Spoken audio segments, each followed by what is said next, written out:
In the scorching heat of Missouri's summer of 1887, where the relentless sun could crack the earth and break a man's spirit, Samuel Harrison stood at the edge of what would become the most consequential decision of his life. The dusty auction. Yard in Independence buzzed with the callous energy of men treating human dignity as commodity. But Samuel's attention was fixed on a young woman whose eyes held secrets that would shake the very foundations of America's railroad empire. What began as a desperate attempt to save his failing wheat farm would uncover a conspiracy that reached the highest echelons of industrial power, involving a missing heiress whose true identity could topple dynasties and whose story would prove that sometimes fate disguises angels as servants. Before we jump back in, tell us where you're tuning in from, and if this story touches you, make sure you're subscribed, because tomorrow I've saved something extra special for you. The morning sun cast long shadows across Samuel Harrison's wheat fields, but instead of golden grain swaying in the breeze, only withered stalks stood as monuments to another failed harvest. 3 consecutive years of drought had transformed his once prosperous farm outside Independence, Missouri, into a testament to nature's cruelty and economic hardship. At 32, Samuel possessed the weathered hands of a man who had worked soil since childhood. Yet those same hands now trembled slightly as he counted the meager contents of his leather coin purse for the 3rd time that morning. $40.38. It was all that remained of the Harrison family legacy, a fortune that had once stretched across 800 acres of prime Missouri farmland. His grandfather, Josiah Harrison, had homesteaded this land in 1834, building prosperity from prairie grass and pure determination. His father, William Harrison, had expanded the operation, adding livestock and establishing trade relationships that made the Harrison name synonymous with quality grain throughout 3 counties. Now Samuel stood as potentially the last Harrison to work this land, watching his inheritance crumble beneath the weight of circumstances beyond his control. The farmhouse, a 2-story structure that had once hosted harvest celebrations and family gatherings, now creaked with emptiness.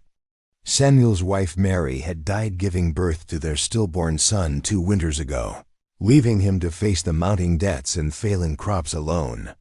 The rooms that had once echoed with laughter and conversation now held only silence and the accumulated dust of a man who had stopped caring about domestic details when caring became too painful. Mrs. Eleanor Whitfield, his elderly neighbor whose sharp tongue was matched only by her practical wisdom, had been the first to suggest the solution that now drew Samuel toward town. "You need help, Samuel Harrison," she had declared during one of her uninvited but necessary visits to check on his welfare. "This farm needs a woman's touch, and you need someone who can work as hard as any man. Pride won't plant crops or cook meals or keep you from drinking yourself into an early grave."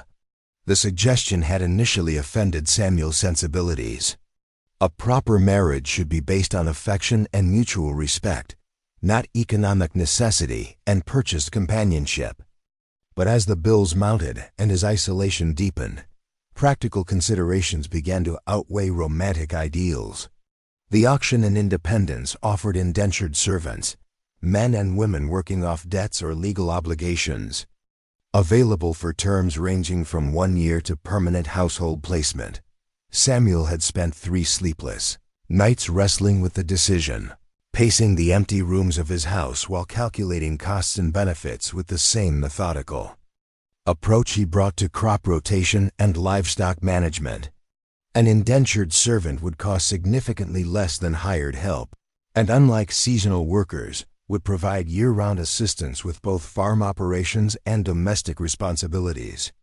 The arrangement could provide stability for both parties. He would gain essential labor and companionship, while offering someone a chance for eventual freedom and legitimate work.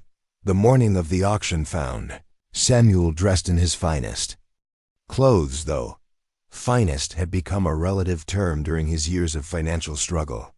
His black wool suit, purchased for his wedding 8 years earlier, now hung loose on his frame, testament to meals skipped and stress endured. His brown hair, once carefully styled for social occasions, now showed premature gray at the temples, and his green eyes, which Mary had always claimed could charm birds from trees, had lost much of their optimistic sparkle. Independence's auction yard occupied 2 acres behind the courthouse, a space typically used for livestock sales but adapted monthly for the more unseemly business of human commerce. Samuel arrived early, hoping to observe the proceedings and potential purchases without the pressure of competing bidders and aggressive auctioneers. The scene that greeted him challenged every assumption he had made about the nature of indentured servitude. The men and women awaiting auction were not the desperate criminals or lazy debtors he had expected. Instead, he saw individuals whose circumstances seemed to reflect broader economic hardships rather than personal failings. A middle-aged blacksmith stood with dignity intact despite worn clothes, his muscled arms and calloused hands speaking of valuable skills rather than criminal tendencies. A young mother clutched 2 small children, her eyes scanning the crowd with the defensive alertness of someone protecting her young from predators. But it was the woman standing slightly apart from the main group who captured Samuel's attention with an intensity that surprised him. She appeared to be in her early 20s, with dark auburn hair that caught sunlight despite her obvious attempts to keep it contained beneath a simple white bonnet. Her dress, while clean and carefully mended, could not disguise the refined posture and graceful movements that seemed out of place among the other auction participants. Most striking were her eyes, a deep blue-green that seemed to hold intelligence and determination far beyond what her circumstances should have allowed. While other potential purchasers stared at the ground or watched the gathering crowd with obvious anxiety, she observed everything with the calculating attention of someone analyzing rather than simply enduring her situation. When their eyes met briefly across the crowded yard, Samuel felt an unexpected jolt of recognition. Though he was certain they had never met, the auctioneer, a portly man named Jeremiah Kessler, whose reputation for sharp dealing was well known throughout 3 counties, began the proceedings with practiced efficiency.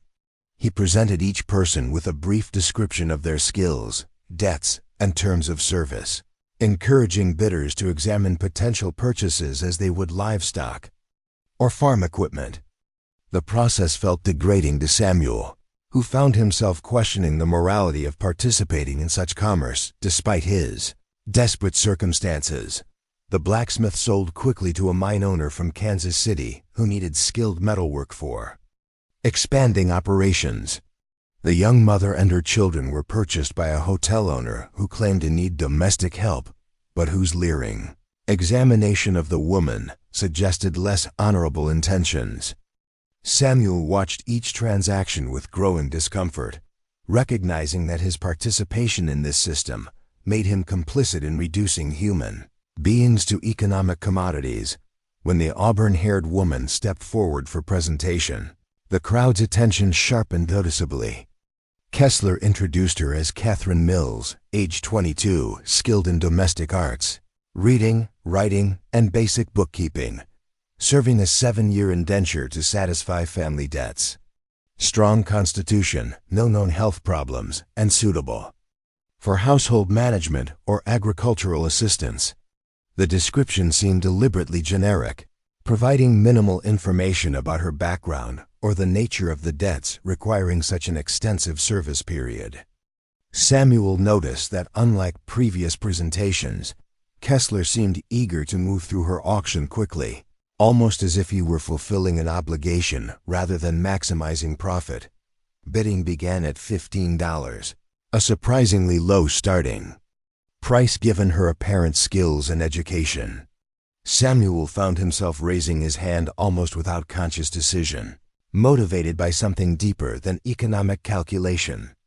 As the price climbed slowly through the 20s and 30s, several potential buyers dropped out, leaving Samuel competing primarily with 2 other men whose intentions seemed less than honorable based on their crude comments and inappropriate examination of the young woman. At $45, Samuel made what he knew might be his final bid, committing nearly every cent he possessed to this desperate gamble. The silence that followed felt eternal as Kessler scanned the crowd for competing offers. When the gavel finally fell, declaring Catherine Mills sold to Samuel Harrison for $45, the relief he felt was immediately overshadowed by the magnitude of what he had committed to. The paperwork was completed with bureaucratic efficiency that belied the human significance of the transaction. Catherine Mills was now legally bound to serve Samuel Harrison for 7 years, subject to his authority in all matters relating to work, residence, and personal conduct. In return, he was obligated to provide housing, food, clothing, and basic medical care, with the understanding that she would earn her freedom upon completion of the service period. As they walked away from the auction yard together, Samuel realized he had made perhaps the most important decision of his life, based on little more than intuition and desperate hope. The woman walking beside him remained silent, her expression revealing nothing about her thoughts or feelings regarding the transaction that had just determined her immediate future. "Mrs. Mills," Samuel began tentatively, using the formal address that seemed appropriate given their unusual circumstances. "I should explain what to expect at my farm. The work will be demanding, especially during planting and harvest seasons. But I believe in fair treatment and mutual respect. You'll have your own room in the house, adequate meals, and Sundays free for personal time." She nodded politely but offered no verbal response, maintaining a reserve that suggested either natural shyness or careful self-protection. Samuel found himself wondering about the story behind her circumstances, the family debts that had led to 7 years of indentured service, and the education that seemed evident in her bearing despite her current situation. The wagon ride to his farm provided opportunity for further observation, though Catherine Mills volunteered no personal information despite Samuel's gentle attempts at conversation. She sat with perfect posture despite the wagon's rough movement, her hands folded gracefully in her lap, her eyes taking in the landscape with the attention of someone accustomed to analyzing her surroundings. As they approached the Harrison farm, Samuel saw his property through new eyes, suddenly aware of how neglect had affected its appearance. The fence posts leaned at irregular angles, the barn needed paint, and the vegetable garden had become an embarrassing tangle of weeds and volunteer plants. The house itself, while structurally sound, showed clear signs of a man living alone without concern for aesthetic details. "It's not much to look at right now," Samuel admitted, feeling obligated to acknowledge the obvious decline. "But with proper attention and hard work, it could be productive again. The soil is good, the water supply reliable, and the location advantageous for reaching markets in Independence and Kansas City." For the first time since leaving the auction, Catherine Mills spoke, her voice carrying the refined tones that had first caught his attention. "Every place has potential, Mr. Harrison. It's simply a matter of understanding what's needed and applying appropriate effort." The comment revealed both intelligence and optimism that seemed remarkable given her circumstances. Samuel found himself curious about the experiences that had shaped such philosophical acceptance of challenging situations. As he helped her down from the wagon and showed her to the spare bedroom that would serve as her quarters, he realized that his $45 investment had brought him far more than simple household assistance.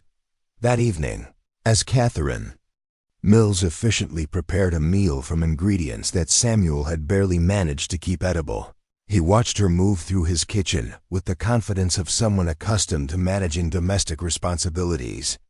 Her cooking revealed skills that went beyond basic sustenance, transforming simple ingredients into a meal that reminded him of the family dinners he had shared with Mary years earlier. "You have considerable experience with household management," Samuel observed as they shared the meal in the formal dining room that he hadn't used since his wife's death. "Your previous employers were fortunate to have such capable assistants." Something flickered across Catherine's face, an expression too quick to interpret, but suggesting that his assumption about her background might not be entirely accurate.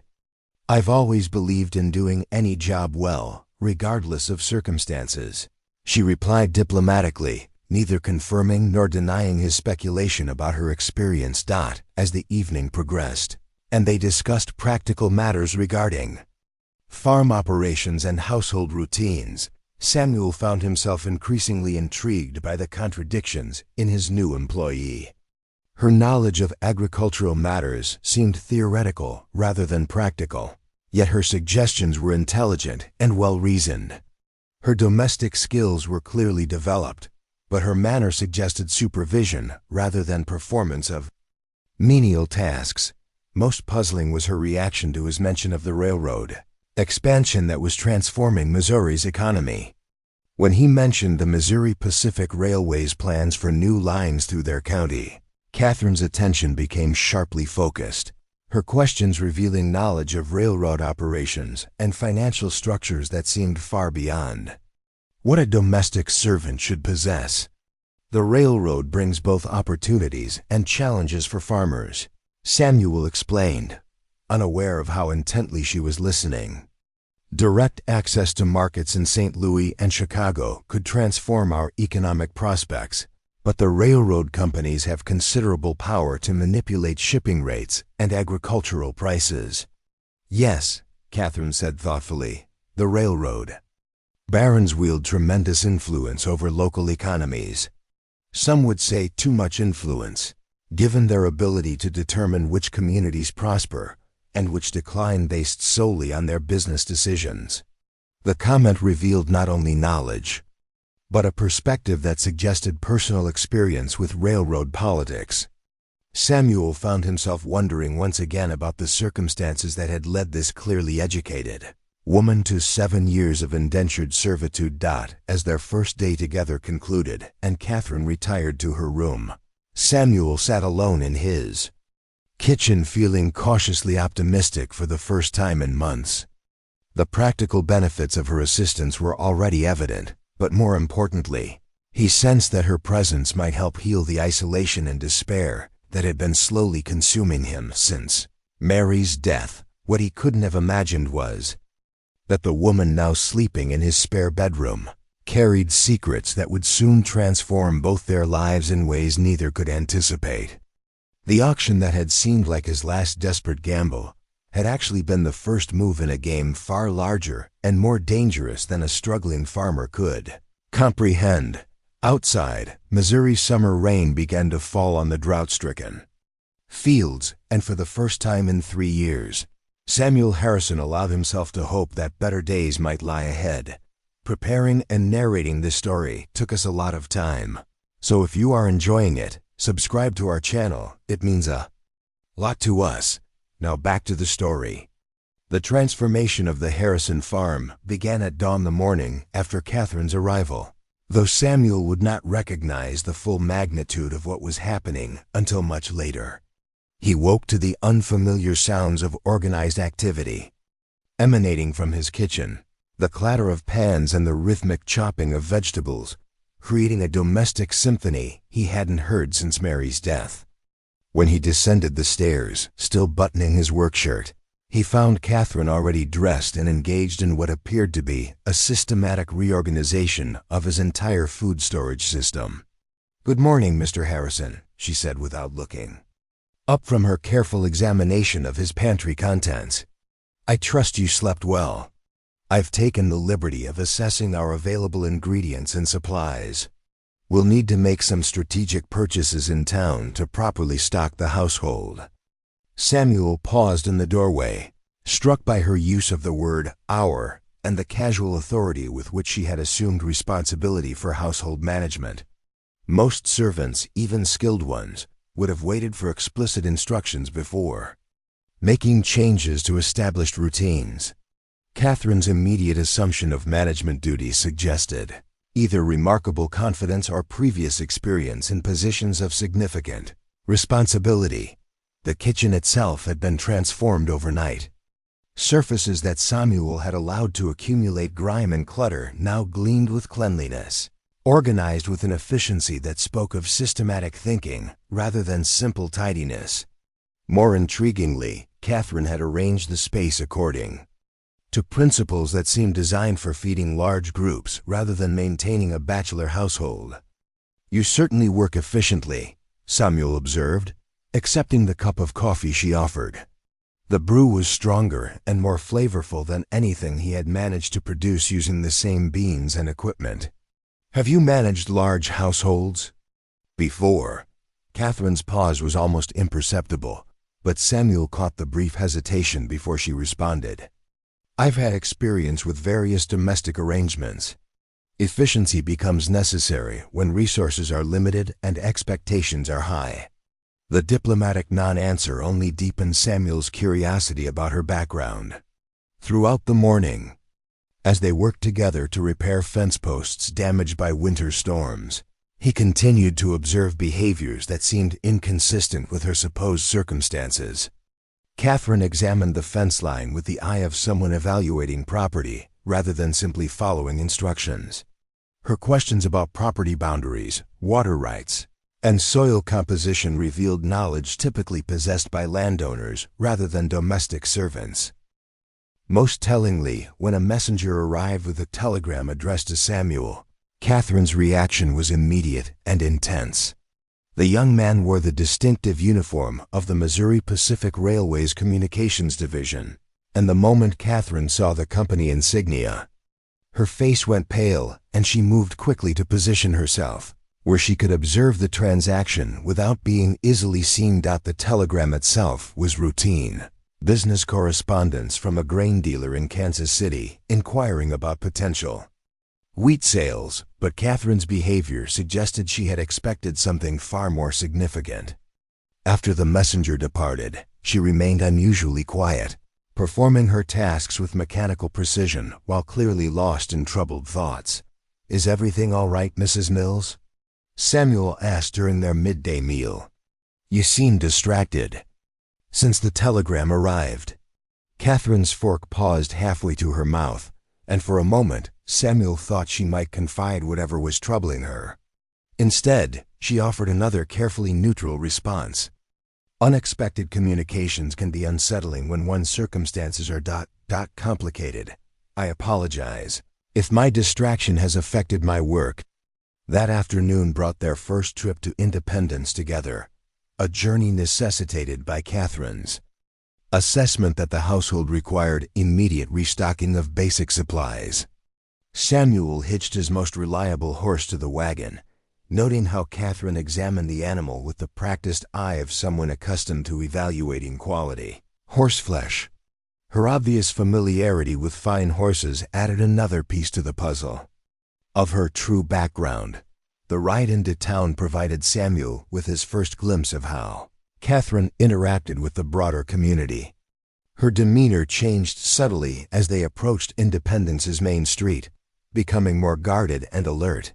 She pulled her bonnet forward to shadow her face and seemed to consciously adopt a more subservient posture, as if deliberately diminishing her natural presence. At Henderson's General Store, Catherine's behavior continued to intrigue Samuel. While maintaining the appropriate deference of an indentured servant, she demonstrated knowledge of quality goods that spoke of experience with fine merchandise. Her examination of fabric samples revealed understanding of thread counts and weaving techniques that went far beyond basic domestic needs. When she inquired about the availability of certain specialized cooking ingredients, the store clerk gave her a curious look, clearly surprised by such sophisticated requests from someone in her apparent position. Most significantly, Catherine's reaction to a newspaper left on the store counter provided Samuel with his first real clue about her true circumstances. The headline read, "Railroad magnate Nathaniel Worthington increases reward for missing daughter," and Catherine's sharp intake of breath upon seeing it was clearly audible. She quickly turned away from the newspaper, but not before Samuel noticed, her hands trembling slightly as she pretended to examine a display of household goods. Nathaniel Worthington was a name familiar to anyone following American business news. His railroad empire stretched from New York to California, making him one of the wealthiest and most powerful men in the country. The story of his missing daughter had been front-page news for months, though details remained scarce. What Samuel remembered was that Elizabeth Worthington had disappeared from a finishing school in Boston nearly 2 years earlier, vanishing without trace despite extensive searches and substantial rewards for information about her whereabouts. The physical description that occasionally appeared in newspaper accounts began to align in Samuel's mind with the woman standing beside him. Elizabeth Worthington was described as having auburn hair, blue-green eyes, and a height of approximately 5 feet 4 inches. She was known to be highly educated, fluent in French and German, and accomplished in music and literature. Most intriguingly, she was reported to have a distinctive birthmark on her left wrist, a small crescent-shaped mark that family members claimed would provide definitive identification.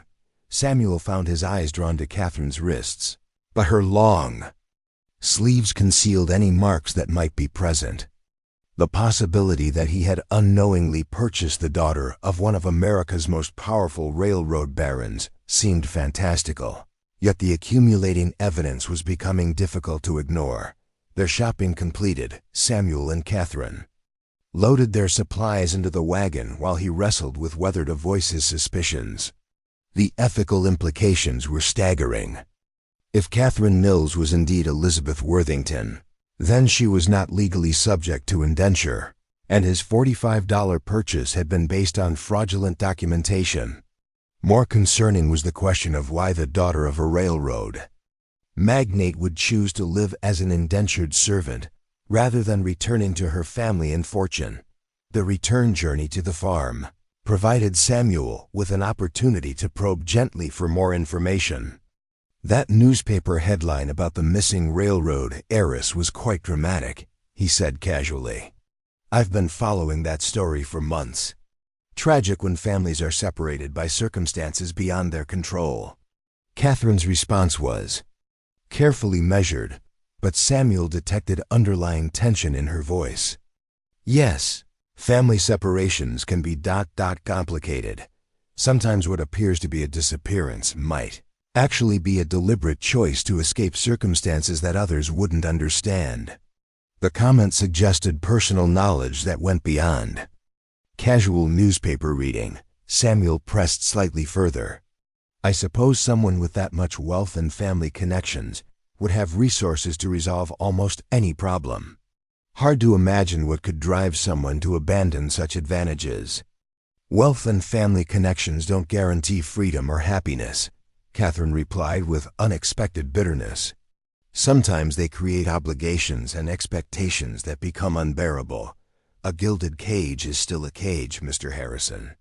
The philosophical observation revealed depths of personal experience that seemed to confirm Samuel's growing suspicions. That evening, as Catherine prepared dinner with ingredients they had purchased in town, he found himself studying her movements with new understanding. The grace with which she handled fine china, the unconscious elegance of her table settings, the sophisticated flavor combinations she created from simple ingredients, all spoke of upbringing far beyond what a domestic servant would have received. After dinner, as they sat in the parlor reviewing plans for the farm's rehabilitation, Samuel made a decision that would change both their lives irrevocably. Mrs. Mills, he began carefully, or perhaps I should ask what name you would prefer I use. Catherine's stillness was complete, like a deer caught in lamplight. I'm not certain what you mean, Mr. Harrison. I think you understand exactly what I mean, Samuel said gently.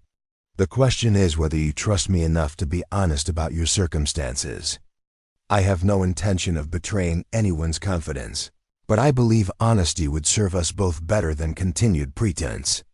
The silence stretched between them like a bridge neither was certain they should cross. Finally, Catherine spoke with a voice so soft Samuel had to lean forward to hear her words. My name is Elizabeth Worthington, and I am indeed the missing daughter that newspaper described. But before you consider what that information might mean for you financially, I need You don't understand that I can never return to my father's house. The reasons are complicated and dangerous, and knowing them will put you at considerable risk." Samuel felt the weight of revelation settling over him like a heavy blanket. His $45 purchase had indeed been the daughter of a railroad baron, but instead of solving his financial problems, this knowledge seemed likely to create far greater complications than he had ever imagined. "Elizabeth," he said, testing her real name and finding it suited her far better than the assumed Catherine Mills. "Whatever brought you to that auction yard, whatever you're running from, you have my word that your secret is safe. But I think it's time you told me the whole truth about why the daughter of Nathaniel Worthington is hiding as an indentured servant in rural Missouri." Elizabeth's eyes filled with tears that she fought to contain, and Samuel realized he was about to learn a story that would challenge everything he thought he knew about wealth, power, and family loyalty. The rain that had begun during their return from town now drummed against the windows, creating a cocoon of intimacy that seemed appropriate for the confessions that were about to unfold. "It began with a discovery I made in my father's private papers," Elizabeth said finally, her voice gaining strength as she committed to full honesty. "Documents that revealed activities far more sinister than simple railroad construction. My father isn't just building transportation lines, Mr. Harrison. He's systematically destroying communities and eliminating anyone who stands in the way of his expansion plans." The admission hung in the air between them, carrying implications that would soon draw them into a conflict with forces far more powerful and dangerous than either of them had ever imagined. Samuel's desperate gamble to save his farm had become entanglement in a conspiracy that reached the highest levels of American industrial power, and there would be no easy path forward from this moment of truth. Outside, the Missouri rain continued to fall, washing the dust from drought-stricken fields, while inside, two people began to plan a resistance that would challenge an empire built on greed and maintained through violence. The simple farm that had seemed like the end of Samuel's dreams was about to become the unlikely headquarters for a battle that would determine whether justice could triumph over unlimited wealth and political influence. Elizabeth Worthington had chosen exile over complicity, but she had never intended for an innocent farmer to become caught in the dangerous web of her family's sins. Now, looking into Samuel Harrison's honest face, she realized that her flight from corruption had led her to perhaps the one man courageous enough to help her fight back against the forces that had driven her into hiding. The transformation of Samuel's farm would continue, but it would become something far more significant than agricultural rehabilitation. It would become a sanctuary for resistance, a place where truth could be spoken and plans could be made to challenge power that had seemed unassailable until now. The storm that had begun as gentle evening rain transformed into a torrential downpour that seemed to mirror the turbulent revelations unfolding within the Harrison farmhouse. Elizabeth Worthington sat across from Samuel in the flickering lamplight, her hands wrapped around a cup of coffee that had long since grown cold, gathering courage to reveal truths that had driven her from a life of unimaginable privilege into the desperate anonymity of indentured servitude. "The documents I discovered weren't meant for my eyes," Elizabeth began, her voice steady despite the magnitude of what she was about to disclose. "They were in my father's private safe, hidden behind false ledger books that recorded transactions. Far different from the railroad construction contracts the public believes fund his empire." Samuel leaned forward, recognizing that he was about to hear information that would fundamentally change his understanding of the industrial forces reshaping America. Outside, lightning illuminated the farmyard in stark momentary brilliance, followed by thunder that seemed to underscore the gravity of Elizabeth's words. "My father's Missouri Pacific Railway expansion isn't simply about connecting markets and facilitating commerce," she continued. "It's part of a coordinated effort to seize control of the most valuable agricultural and mineral lands in 7 states. The railroad routes are strategically planned to bypass existing communities while creating new towns entirely under Worthington control. The implications began to crystallize in Samuel's mind as he thought about the railroad survey teams that had been mapping their county for months. The land acquisition meetings in Independence, he said slowly. The representatives claiming they need to purchase property for stations and rail yards. Those purchases are only the beginning, Elizabeth confirmed grimly. Once the railroad controls key transportation points, they manipulate shipping rates to force farmers and businesses into bankruptcy. The properties are then acquired at auction for fractions of their actual value. Within 5 years, my father's consortium will own controlling interests in millions of acres of prime farmland. Samuel felt a chill that had nothing to do with the storm raging outside. The drought conditions, the crop failures that have been plaguing this region, aren't entirely natural, Elizabeth finished his thought. The documents I saw included correspondence with agricultural agents who've been contaminating seed supplies and introducing plant diseases to accelerate farm failures. They call it preparation of the acquisition zone. The revelation struck Samuel like a physical blow. The 3 years of devastating crop failures that had brought him to the brink of financial ruin weren't the result of unfortunate weather patterns or poor agricultural practices. They were the deliberate result of a conspiracy designed to destroy independent farmers and consolidate land ownership under corporate control. But surely such activities would be investigated, Samuel protested, struggling to comprehend the scope of what Elizabeth was describing. Government officials, law enforcement, newspapers, someone would expose this conspiracy. Elizabeth's laugh was bitter and devoid of humor. My father's influence extends far beyond railroad operations, Samuel. The documents showed payments to senators, judges, sheriffs, and newspaper editors across Missouri, Kansas, and Nebraska. The few officials who can't be bought are eliminated through character assassination or more direct methods. She rose from her chair and moved to the window, staring out at the storm-lashed landscape as if seeing it for the first time. I learned about the more direct methods when I discovered correspondence regarding County Sheriff William Matthews. In Nebraska, he had been investigating suspicious crop failures and property acquisitions. The letters discussed resolving the Matthews problem permanently and included payment authorizations to men described only as agricultural specialists. What happened to Sheriff Matthews? Samuel asked, though he suspected he already knew the answer. His body was found 3 weeks after those letters were written. Officially, he died in a hunting accident when his rifle discharged while he was climbing over a fence. Unofficially, the rifle showed evidence of tampering that the coroner was persuaded not to include in his report. Samuel absorbed this information with growing horror and anger.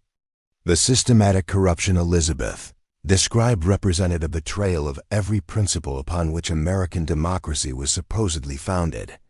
How many people know about this conspiracy? Far fewer than you might expect, Elizabeth replied. The operation is compartmentalized, with most participants knowing only their specific roles. Local agents believe they're conducting legitimate business for railroad development. Agricultural saboteurs think they're working for competing seed companies. Financial manipulators assume they're simply maximizing investment returns. She returned to her seat, pulling a small leather portfolio from her traveling bag, a possession Samuel had assumed contained only personal items. I managed to photograph some of the most incriminating documents before my escape. The evidence would be sufficient to destroy my father's empire and expose the entire conspiracy, but only if it could be presented to authorities who aren't already compromised. Samuel examined the photographs Elizabeth showed him, squinting at the small, precise handwriting that detailed payments, property acquisitions, and operational directives. The scope of the conspiracy was breathtaking, involving not just railroad construction, but coordinated manipulation of agricultural markets, political institutions, and legal systems across multiple states. Why didn't you take this evidence to federal authorities in Washington? Samuel asked.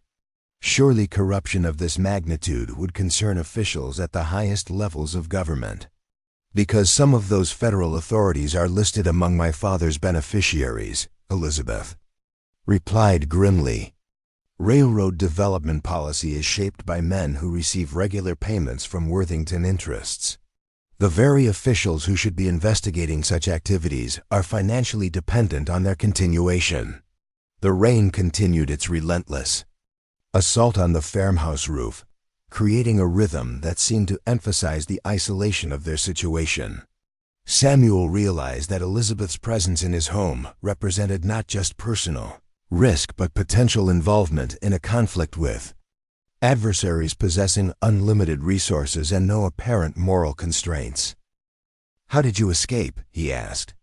Surely your father's surveillance would have prevented you from accessing such sensitive documents, let alone photographing them and fleeing. Elizabeth's expression grew distant as she recalled events that had clearly traumatized her deeply. My engagement to Senator James Blackwood's son provided the opportunity and the motivation. Charles Blackwood is deeply involved in the conspiracy, and our marriage was intended to solidify political relationships, essential to the railroad expansion. She paused, struggling with memories that were obviously painful. During the engagement dinner at our New York estate, Charles had consumed considerable alcohol and began discussing the conspiracy openly, assuming my future wife status made me trustworthy. He detailed plans for eliminating opposition in Missouri and described methods used to accelerate property acquisitions. That's when you knew you had to act, Samuel said, understanding beginning to dawn. That's when I realized I was about to become complicit through marriage to activities that violated every moral principle I'd been taught to respect, Elizabeth corrected. Charles spoke about farming families who would be destroyed by their operations as if they were obstacles to be cleared, rather than human beings with legitimate claims to their properties. Elizabeth's voice strengthened as she continued her account. I waited until the household was asleep, then accessed my father's study using keys I'd secretly copied months earlier. The safe combination was my mother's birthday. She died when I was 12, and my father had never changed it. The irony wasn't lost on Samuel that Nathaniel Worthington's sentimentality about his deceased wife had provided the means for his daughter's rebellion against his business practices. Photographing the documents must have taken considerable time. Nearly 4 hours, Elizabeth confirmed. I had to work by candlelight to avoid detection, and many of the documents were extensive. The correspondence alone filled 3 file drawers, documenting activities going back more than 5 years. Samuel tried to imagine the courage required for Elizabeth to spend hours in her father's study, knowing that discovery would result in consequences far beyond simple family disapproval. How did you escape after gathering the evidence? I returned to my room and waited until morning, then announced that I needed time to prepare spiritually for marriage and requested permission to visit the finishing school in Boston, where I'd been educated. My father agreed, assuming that a few weeks of prayer and reflection would resolve any pre-wedding anxieties. Elizabeth's escape plan revealed careful thinking and remarkable self-control. Instead of traveling to Boston, I went to New York's Harbor District and purchased passage on a freight train heading west. I'd withdrawn money from my personal account and purchased suitable clothing for travel among working-class passengers. That's how you became Catherine Mills, Samuel said, understanding the creation of her false identity. Catherine Mills was the name on papers I purchased from a woman who needed money more than she needed her documentation. She was immigrating to California and agreed to sell her identification for passage money. The indenture contract was forged using templates I found in a legal office where I worked briefly under my assumed name.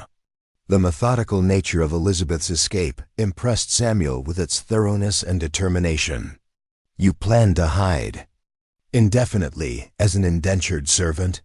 I planned to disappear completely until I could find someone trustworthy to help expose the conspiracy, Elizabeth corrected. I never intended for that person to be someone who purchased me at an auction. But circumstances have a way of creating unexpected opportunities.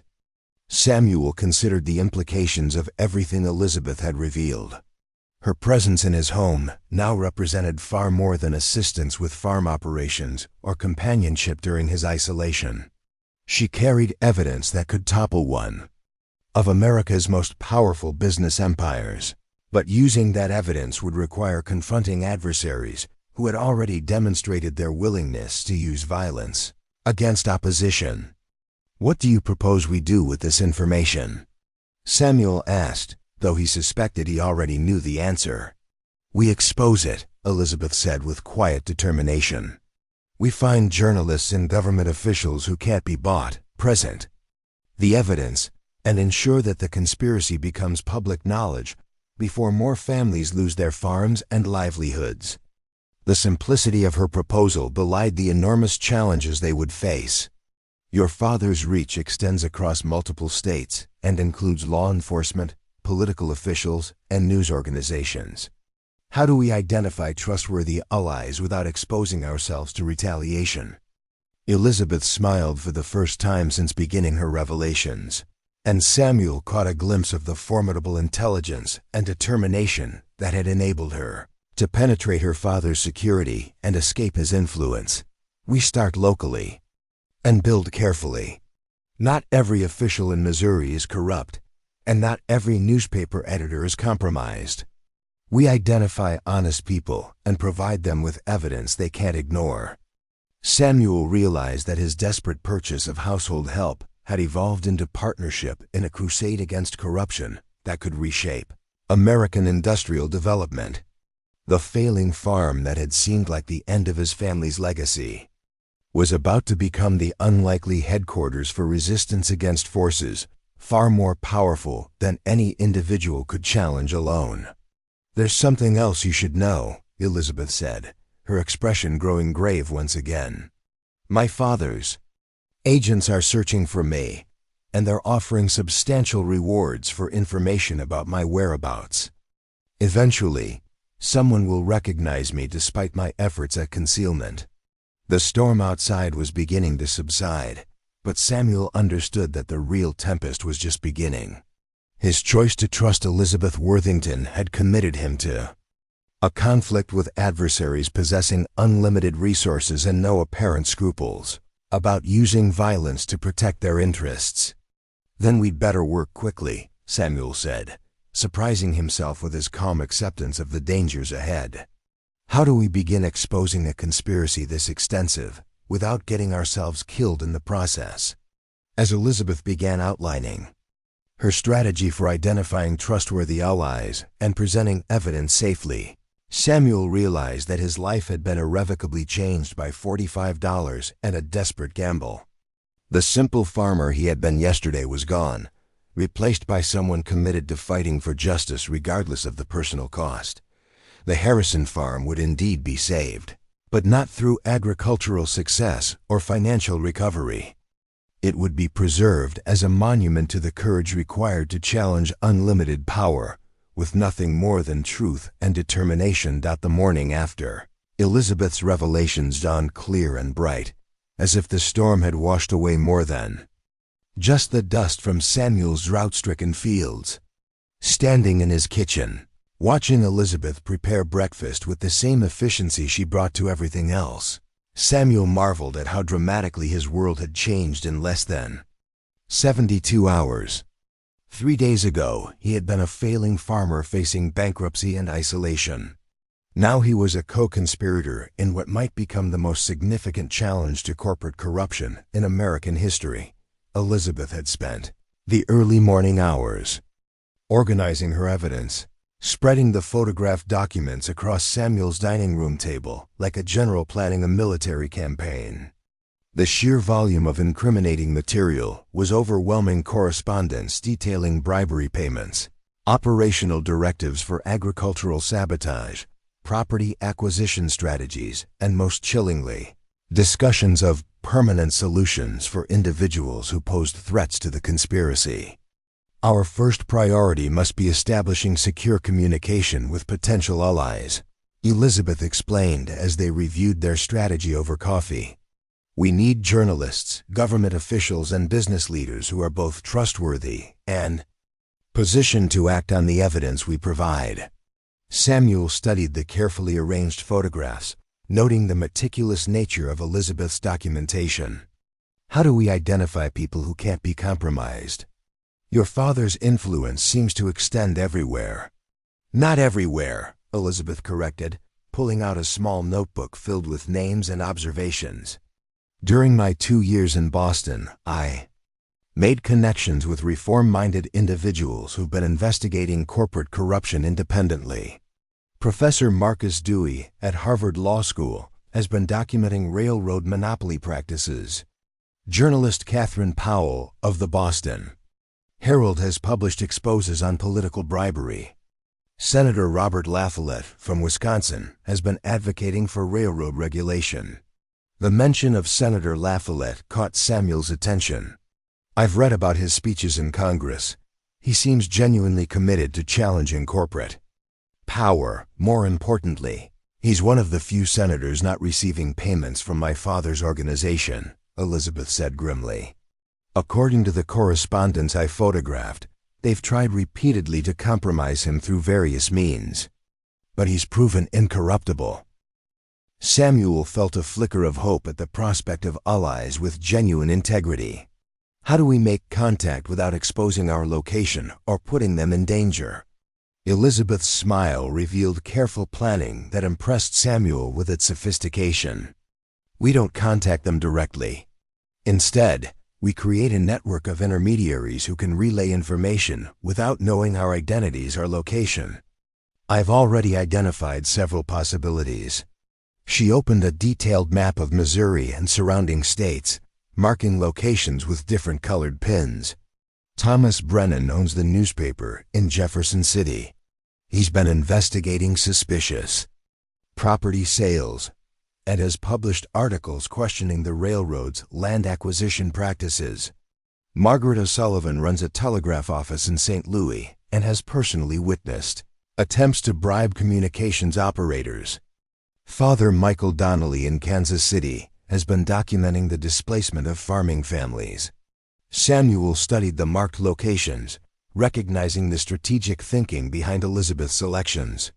These people are positioned to communicate with your contacts in the East without directly implicating us. Exactly. We provide them with carefully selected evidence that supports their existing investigations. They pursue the stories using their own resources and credibility. If they're successful in exposing the conspiracy, we remain hidden. If they're compromised or threatened, we haven't revealed our position. The plan demonstrated Elizabeth's understanding of both journalism and political maneuvering, skills that Samuel realized must have been developed through years of observing her father's business operations. What specific evidence do we share first? Elizabeth sorted through her photographs, selecting documents that would be most compelling to their potential allies. Financial records showing payments to government officials. Agricultural reports detailing deliberate crop contamination. Correspondence discussing property manipulation schemes. We start with evidence that's impossible to dismiss or explain away. Samuel examined the selected documents, noting the explicit nature of the corruption they revealed. This material could destroy dozens of political careers and business reputations. Which is exactly why we must be extraordinarily careful about how we proceed, Elizabeth cautioned. The people we're exposing have enormous resources and no apparent moral constraints. They've already killed to protect their interests. The weight of their undertaking settled over Samuel like a physical burden. How do we protect ourselves while pursuing this campaign? Elizabeth's expression grew resolute in a way that reminded Samuel of her father's reputation for ruthless determination. We become invisible. We maintain our cover identities, vary our routines, and create multiple backup plans for every action we take. Most importantly, we document everything and ensure that multiple copies of our evidence exist in secure locations.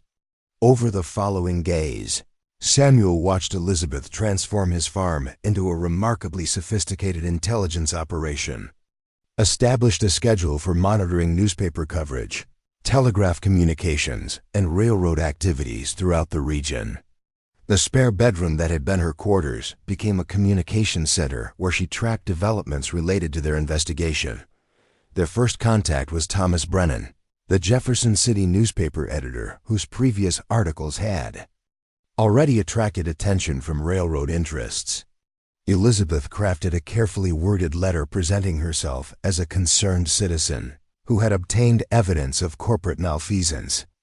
The package she prepared included photographs of financial documents showing payments to local officials, along with agricultural reports detailing contamination schemes. Samuel delivered the package personally, traveling to Jefferson City under the pretense of selling produce to local merchants.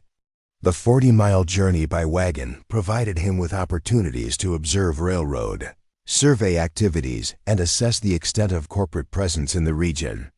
What he saw confirmed Elizabeth's warnings about the scope of the conspiracy. Railroad agents were systematically approaching farmers throughout central Missouri, offering to purchase properties at prices well below market value while simultaneously warning of potential transportation difficulties if the sales were refused. The combination of economic pressure and subtle intimidation was proving effective at forcing property transfers.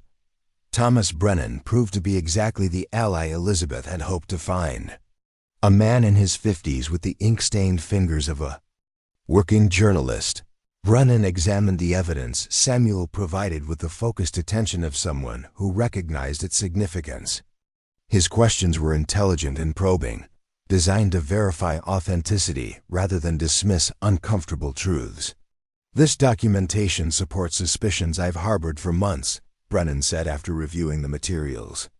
"I've been investigating property sales that seemed suspicious, but I lacked evidence of deliberate manipulation.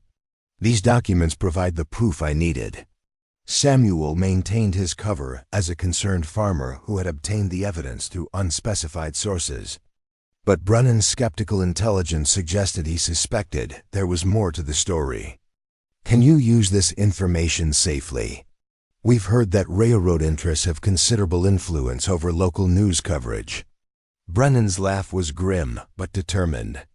"They've already tried to pressure me through advertising boycotts and legal threats, but they haven't succeeded in silencing me yet, and this evidence will make my reporting bulletproof.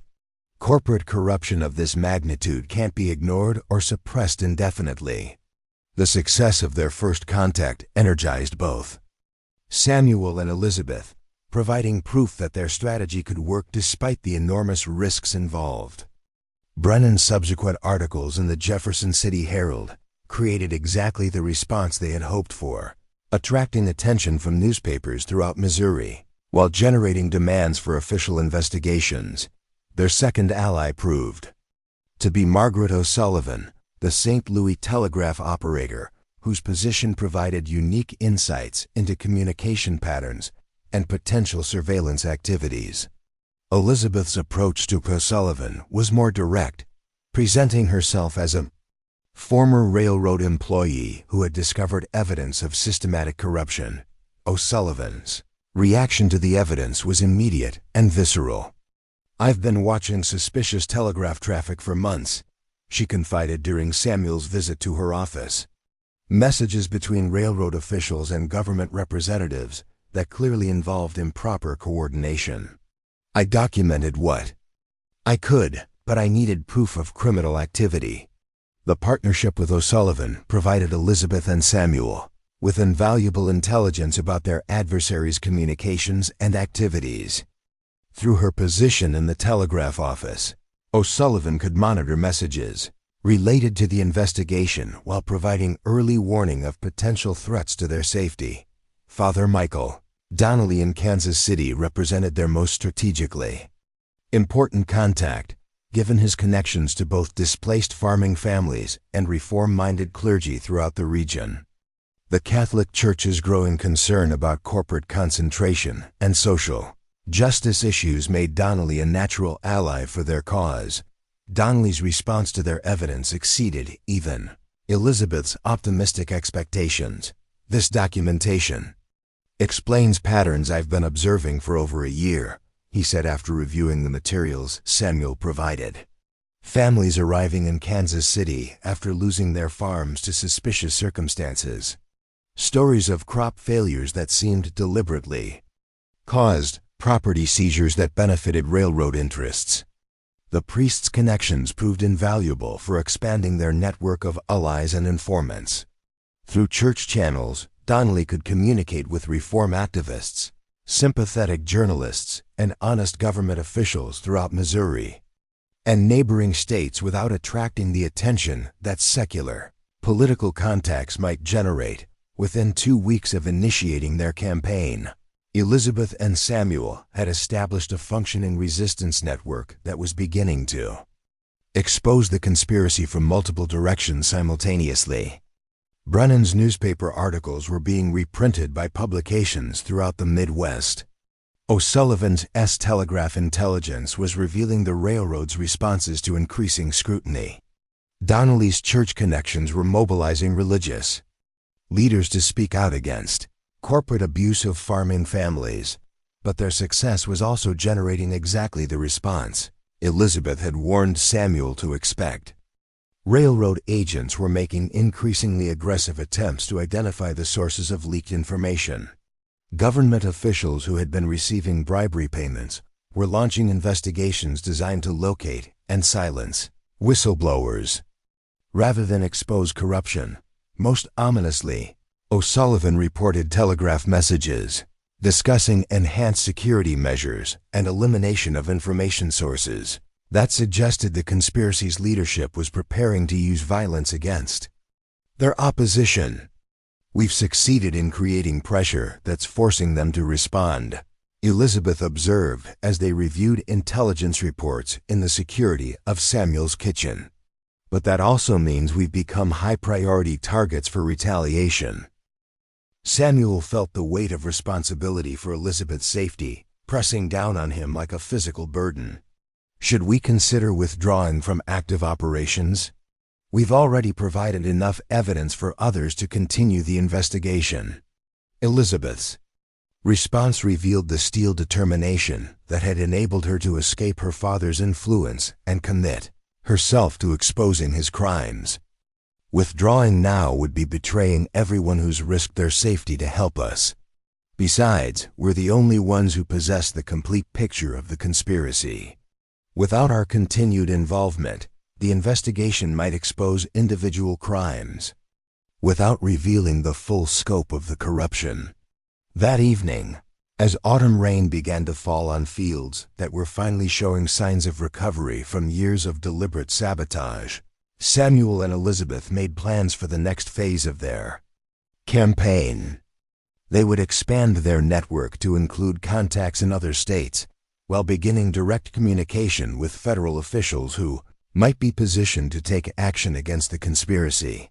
The risks were escalating with each passing day, but so was their impact on a corrupt system that had seemed unassailable just weeks earlier. The simple farm that had seemed destined for bankruptcy was becoming the unlikely command center for a resistance movement that would ultimately challenge the fundamental assumptions about corporate power in American society. Samuel Harrison, the desperate farmer who had spent his last $45 on household help, was becoming a revolutionary. Elizabeth Worthington, the privileged heiress who had fled her family's wealth, was becoming a freedom fighter. Together, they were proving that ordinary individuals with extraordinary courage could indeed challenge unlimited power when they possessed truth and determination. The transformation of Missouri's political and economic landscape was just beginning. But the seeds of change had been planted in soil that was finally free from contamination and ready to support growth that would benefit everyone rather than enriching only the powerful few. The first sign of retaliation came at dawn on a crisp October morning, delivered by a rider whose horse was lathered with sweat from hard travel through the night. Samuel recognized young Timothy Walsh, son of a neighboring farmer, whose wide eyes and breathless urgency immediately conveyed that something terrible had happened. "Mr. Harrison, sir," Timothy gasped, sliding from his horse's back with obvious exhaustion. "My pa sent me to warn you. Armed men came to the Brennan place in Jefferson City last night. They burned his newspaper office to the ground, and Mr. Brennan, they say he won't be writing any more articles." Elizabeth appeared in the doorway behind Samuel, her face pale but composed as she absorbed the implications of Timothy's message. The systematic nature of their resistance campaign had made them effective, but it had also made them predictable. Their first ally had paid the ultimate price for his courage in exposing the railroad conspiracy. "Is Mr. Brennan alive?" Elizabeth asked quietly, though her expression suggested she already suspected the answer. Timothy's young face crumpled with grief and shock. "No, ma'am. They found him in the ruins this morning. Sheriff says it was an accident, that he must have been trapped when the fire started. But folks are saying the building was doused with kerosene, and that Mr. Brennan had been beaten before the fire was set." Samuel felt rage and guilt warring in his chest. Thomas Brennan had been a good man who had risked everything to expose corruption, and his death was a direct result of the evidence Samuel and Elizabeth had provided. The knowledge that their actions had led to murder was almost unbearable. "There's more," Timothy continued, his voice barely above a whisper. "Pa heard from travelers that similar fires happened in 3 other towns last night. Newspaper offices, telegraph stations, even a church in Kansas City. Someone's trying to silence everyone who's been asking questions about the railroad." Elizabeth's hand found Samuel's arm, her grip tight with shared understanding of what Timothy's report meant. Their carefully constructed network of allies was being systematically destroyed by adversaries who possessed both the resources and ruthlessness necessary to eliminate opposition through violence. "Timothy, you need to get home immediately," Samuel said, pressing a silver dollar into the boy's hand. "Tell your father to be very careful about who he talks to and what he says. These people are dangerous, and they won't hesitate to hurt anyone they see as a threat." After Timothy departed, Samuel and Elizabeth stood in their kitchen confronting the reality that their resistance campaign had escalated into a war where their opponents held overwhelming advantages in resources, influence, and willingness to use lethal force. "This is my fault," Elizabeth said, her voice heavy with guilt and responsibility. "I knew my father was capable of violence, but I underestimated how quickly he would respond to threats against his empire."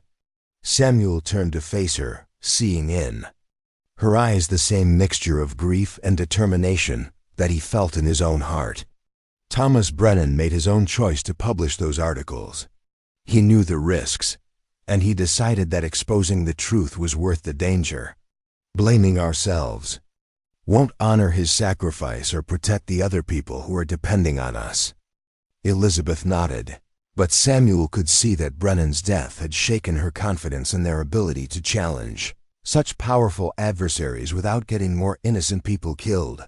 "We need to change our strategy completely. The approach that worked initially has become predictable, and our allies are paying the price for our miscalculations." The next several hours were spent in intensive planning as Elizabeth and Samuel developed new methods for continuing their campaign, while protecting the people who had already risked so much to help them. Their communications would become more sophisticated, using coded messages and multiple intermediaries to prevent direct connections between evidence sources and publication outlets. More importantly, they would shift from reactive distribution of evidence to proactive investigation and documentation of ongoing criminal activities. Instead of simply exposing past corruption, they would position themselves to document future crimes as they occurred, creating real-time evidence that would be more difficult for the conspiracy to dismiss or suppress. Their first test of the new strategy came sooner than expected, in the form of a telegram from Margaret O'Sullivan in St. Louis. The message, disguised as routine business correspondence about grain shipments, actually contained coded information about railroad agents preparing for what O'Sullivan described as large-scale property acquisition activities scheduled for the following week. Elizabeth decoded the message with practiced efficiency, revealing details about simultaneous foreclosure proceedings against 12 farming families across 3 counties. The foreclosures were being coordinated through banks controlled by railroad interests, using legal mechanisms that would transfer the properties at predetermined prices to shell companies ultimately owned by the Worthington Consortium. They're accelerating their timeline, Elizabeth observed as she studied the decoded intelligence. The publicity from Brennan's articles and the other exposures has created pressure for them to complete their land acquisitions before additional investigations can be launched.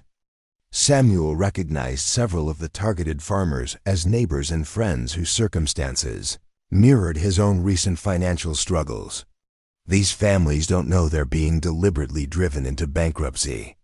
They think their problems are the result of natural disasters and market fluctuations, which means they won't be prepared to defend themselves against coordinated legal attacks, Elizabeth added grimly. Unless we can provide them with advance warning and evidence of the conspiracy, they'll lose everything without understanding why. The challenge was enormous: how to warn 12 families spread across 3 counties without revealing their own identities or location, while simultaneously documenting the foreclosure proceedings for future legal action. The solution Elizabeth developed demonstrated both her strategic intelligence and her growing understanding of rural community dynamics. We create multiple information sources that appear independent, but actually coordinate to provide consistent warnings, she explained as she outlined her plan. Anonymous letters to the targeted families, tips to honest lawyers who might represent them, and advance notice to journalists outside the immediate area who could cover the proceedings. Samuel's role would be crucial to the plan's success. His knowledge of local farming communities and relationships with honest business leaders would enable him to identify trustworthy intermediaries who could deliver warnings without compromising their resistance network. The execution of their warning campaign required Samuel to travel extensively throughout central Missouri, visiting towns and farming communities under the pretense of seeking markets for his recovering crop yields. At each location, he carefully assessed potential allies while observing signs of railroad influence and corruption. In Sedalia, he encountered James Morrison, a lawyer who had been representing farmers in property disputes and had grown suspicious about the coordinated nature of recent foreclosure proceedings. Morrison's questions about Samuel's own experiences with agricultural difficulties provided an opening for sharing carefully selected information about the conspiracy. I've been seeing patterns that suggest these property seizures aren't random, Morrison confided during their conversation in his modest office. The timing is too consistent, the legal procedures too similar, and the beneficiaries too closely connected to railroad interests. Samuel provided Morrison with enough evidence to confirm his suspicions while maintaining his cover as a concerned farmer who had obtained information through unspecified sources. Morrison's subsequent investigation of the foreclosure proceedings would prove crucial to exposing the legal mechanisms being used to steal farmland. In Warrensburg, Samuel connected with Dr. Henry Palmer, a physician whose medical practice brought him into contact with farming families throughout the region. Palmer had been documenting what he suspected was deliberate contamination of seed supplies based on the unusual patterns of crop diseases he had been treating. The symptoms I'm seeing aren't consistent with natural plant diseases, Palmer explained, as he showed Samuel his carefully maintained records. The timing, geographic distribution, and severity suggest introduction of foreign contaminants designed to destroy crops at critical growth stages. Samuel's confirmation of Palmer's suspicions, supported by selected evidence from Elizabeth's documentation, transformed the doctor into a passionate advocate for exposing the agricultural sabotage. Palmer's scientific credibility and extensive professional contacts would prove invaluable for documenting the deliberate nature of crop failures throughout the region. The most significant ally Samuel recruited during this period was Captain William Hayes, a former Union Army officer who had settled in Missouri after the war and established a successful freight hauling business. Hayes had been losing contracts to railroad-affiliated companies that consistently underbid his services while maintaining suspicious financial backing. Hayes possessed both the military experience necessary to understand the strategic nature of the conspiracy and the business connections needed to investigate financial irregularities in railroad operations. His discovery that several competing freight companies were actually owned by the same railroad interests provided crucial evidence of monopolistic practices. "This isn't competition," Haas declared after reviewing the financial documentation Samuel provided. "This is systematic elimination of independent businesses to create railroad monopoly control over regional commerce." As their new network of allies began investigating and documenting ongoing criminal activities, Elizabeth focused on establishing secure communication channels that would prevent the kind of coordinated retaliation that had destroyed their original contacts.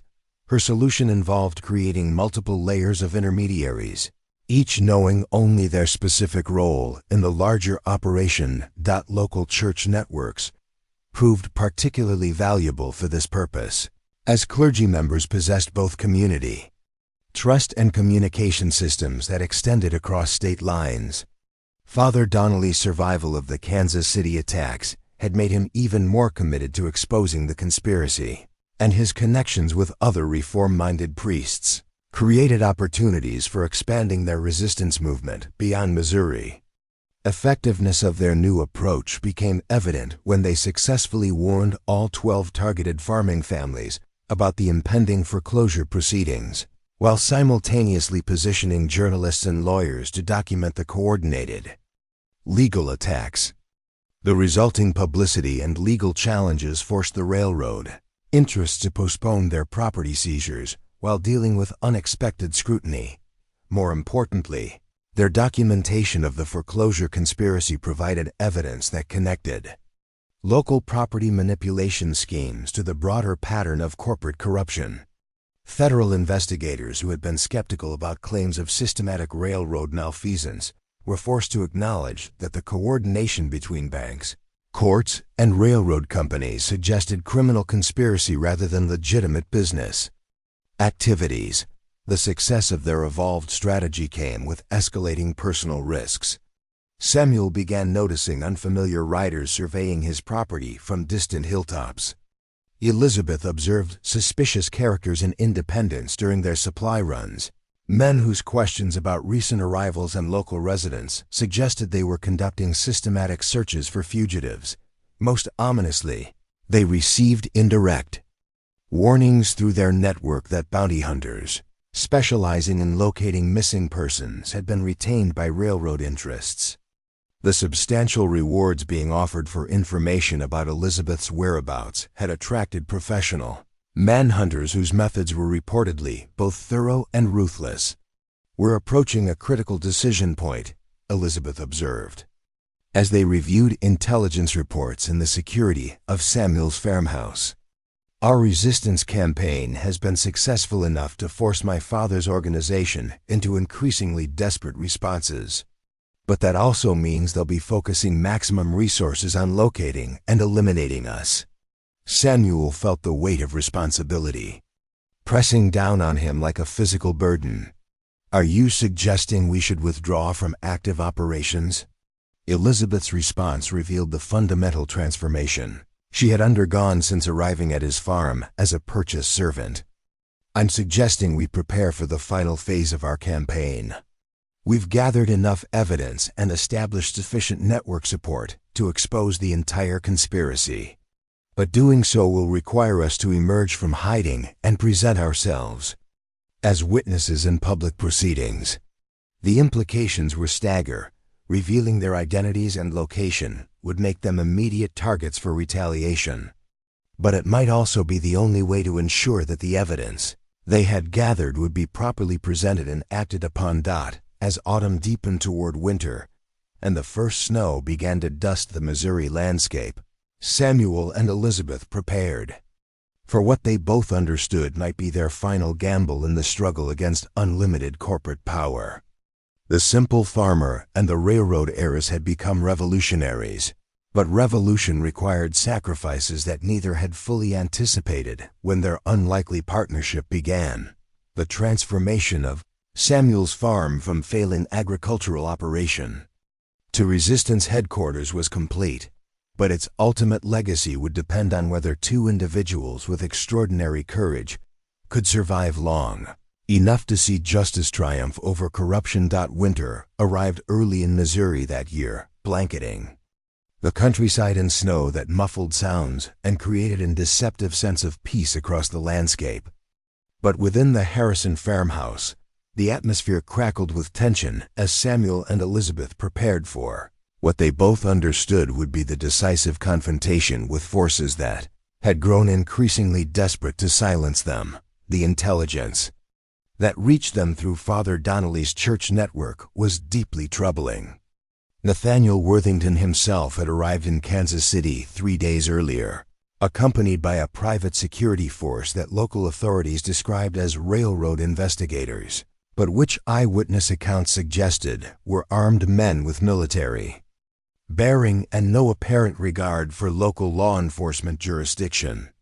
"My father's personal involvement changes everything," Elizabeth said as she studied coded messages that detailed Worthington's activities since his arrival. "He's not just another corporate executive managing a business crisis. He's a man who built an empire through ruthless elimination of opposition, and he'll view our resistance as a direct challenge to everything he's accomplished." Samuel watched Elizabeth's face as she processed intelligence about her father's presence so close to their location. Despite everything she had told him about Nathaniel Worthington's criminal activities, he could see that confronting the reality of her father hunting her like a fugitive was emotionally devastating. The reports indicate he's established a command center at the Metropole Hotel and is coordinating search activities throughout a 50-mile radius. Elizabeth continued, her voice steady despite the emotional strain. "He's offering $10,000 for information leading to my capture, and an additional $5,000 for anyone harboring or assisting me." The astronomical reward amounts represented more money than most Missouri farmers would see in a lifetime, creating powerful incentives for betrayal, even among people who might otherwise sympathize with their cause. Samuel realized that their network of allies was now facing pressure that could compromise even the most trustworthy individuals. More ominously, Captain Hayes had reported through intermediaries that Worthington's security force was systematically investigating recent property transactions, focusing particular attention on any farms that had been purchased or transferred within the past 6 months. Samuel's acquisition of Elizabeth's indenture contract, officially recorded in Independence courthouse records, would inevitably attract scrutiny if the investigation was thorough enough. "We have perhaps a week before they identify this location," Elizabeth estimated after analyzing the search patterns Hayes had documented. "Maybe less if they're already examining indenture records for women matching my physical description." Samuel felt the walls closing in around them, but he also recognized that their situation contained opportunities as well as dangers. "Your father's presence means he's personally committed to resolving this crisis. If we can present our evidence to the right authorities while he's here, it becomes much more difficult for him to deny involvement or shift blame to subordinates." Elizabeth's smile was grim but determined. "You're suggesting we use his proximity against him." "I'm suggesting we stop running and start attacking," Samuel clarified.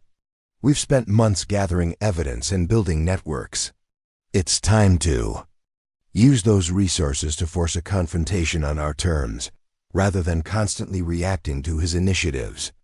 The plan Elizabeth developed over the next 24 hours was audacious in its scope and terrifying in its potential consequences.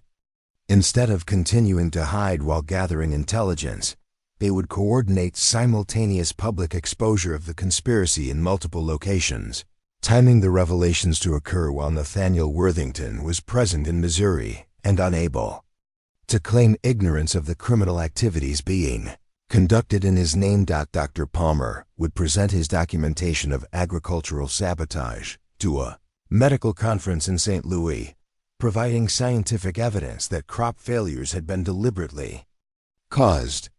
Lawyer Morrison would file criminal complaints in 3 county courts simultaneously, presenting evidence of coordinated property manipulation schemes. Captain Hayes would testify before a federal grand jury in Kansas City about monopolistic business practices and illegal financial arrangements. Most crucially, Elizabeth would emerge from hiding to present her complete evidence directly to Federal District Judge Harrison Caldwell, whose reputation for integrity and independence made him their best hope for fair judicial consideration of the conspiracy charges. Judge Caldwell has been investigating railroad monopoly practices for the Interstate Commerce Commission, Elizabeth explained as she outlined her strategy. He has both the authority and the political independence necessary to order federal investigations that can't be suppressed through local corruption. Samuel understood that Elizabeth's plan required her to sacrifice the safety of anonymity that had protected her for nearly a year. Once you present yourself to Judge Caldwell, there's no returning to hiding. Your father will know exactly where you are. Which is why the timing must be perfect, Elizabeth replied. All revelations must occur simultaneously, creating a crisis too large and too public for my father to contain through his usual methods. By the time he learns my location, the evidence will already be in the hands of federal authorities and beyond his ability to suppress. The coordination required for their plan was extraordinary, demanding precise timing and flawless communication across multiple locations while maintaining absolute secrecy about their intentions. Elizabeth spent 3 days encoding detailed instructions for each participant in their network, creating a cascade of actions that would unfold like clockwork once initiated. Samuel's role would be perhaps the most dangerous of all. He would deliver Elizabeth to Kansas City for her meeting with Judge Caldwell while simultaneously serving as communication coordinator for the other operations. If any part of their plan failed, he would be responsible for ensuring Elizabeth's safety during what would certainly be a chaotic and dangerous period. Their preparations were interrupted by an unexpected visitor whose arrival nearly shattered their carefully maintained security. Mrs. Eleanor Whitfield, Samuel's elderly neighbor whose practical wisdom had first suggested his auction purchase, appeared at his door on a bitter December morning with news that made his blood run cold. "Samuel Harrison, you need to know that strangers have been asking questions about you in Independence," she announced without preamble, her sharp eyes taking in details of his kitchen that suggested the presence of someone far more sophisticated than a typical hired servant. Men with city clothes and Eastern accents, wanting to know about your household arrangements and any women you might have employed recently. Samuel exchanged a quick glance with Elizabeth, who had positioned herself where she could retreat upstairs if necessary. "What kind of questions, Mrs. Whitfield?" "The kind that suggest they're looking for someone specific," the elderly woman replied shrewdly. "Questions about physical appearance, educational background, and domestic skills. Questions that made me think they weren't interested in hiring household help, but in finding someone who was already employed in that capacity." Mrs. Whitfield's penetrating stare shifted to Elizabeth, and Samuel realized that his neighbor's legendary ability to perceive hidden truths had already identified inconsistencies in their cover story. "I also heard from Martha Henderson at the general store that these same men have been examining courthouse records, particularly documents related to property sales and indenture contracts. The confirmation that their location had been compromised accelerated their timeline dramatically.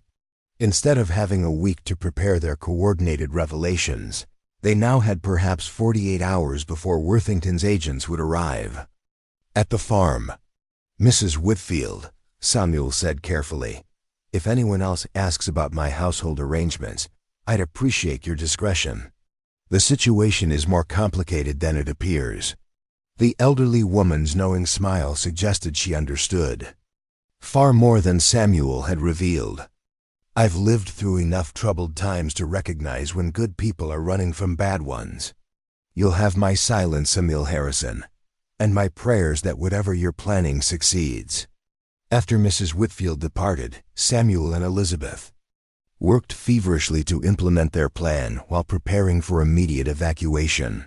If their location was discovered before they could execute the coordinated exposures, Elizabeth encoded final messages to their network while Samuel prepared disguises and escape routes that would allow them to reach Kansas City undetected. Their most valuable asset during this critical period proved to be Captain Hayes, whose military experience and business connections provided both tactical guidance and logistical support for their operations. Hayes had established secure communication channels with federal authorities and could coordinate the timing of their revelations to ensure maximum impact. "Judge Caldwell has agreed to an emergency session tomorrow morning," Hayes reported through coded telegram. "Dr. Palmer's presentation is scheduled for the same afternoon, and Morrison's court filings will be submitted simultaneously in all 3 counties. If your evidence is as comprehensive as you've indicated, we should be able to create a crisis that demands immediate federal intervention." Elizabeth's response revealed both determination and fear as she prepared to abandon the safety that Samuel's farm had provided. "The evidence will be more than comprehensive. It will be devastating. The question is whether we can survive long enough to present it properly." That evening, as they made final preparations for their departure to Kansas City, Samuel found himself reflecting on the extraordinary journey that had brought them to this moment. 6 months earlier, he had been a failing farmer facing bankruptcy and isolation. Now he was preparing to confront one of America's most powerful industrial empires, alongside a woman who had become far more than the household help he had purchased at auction.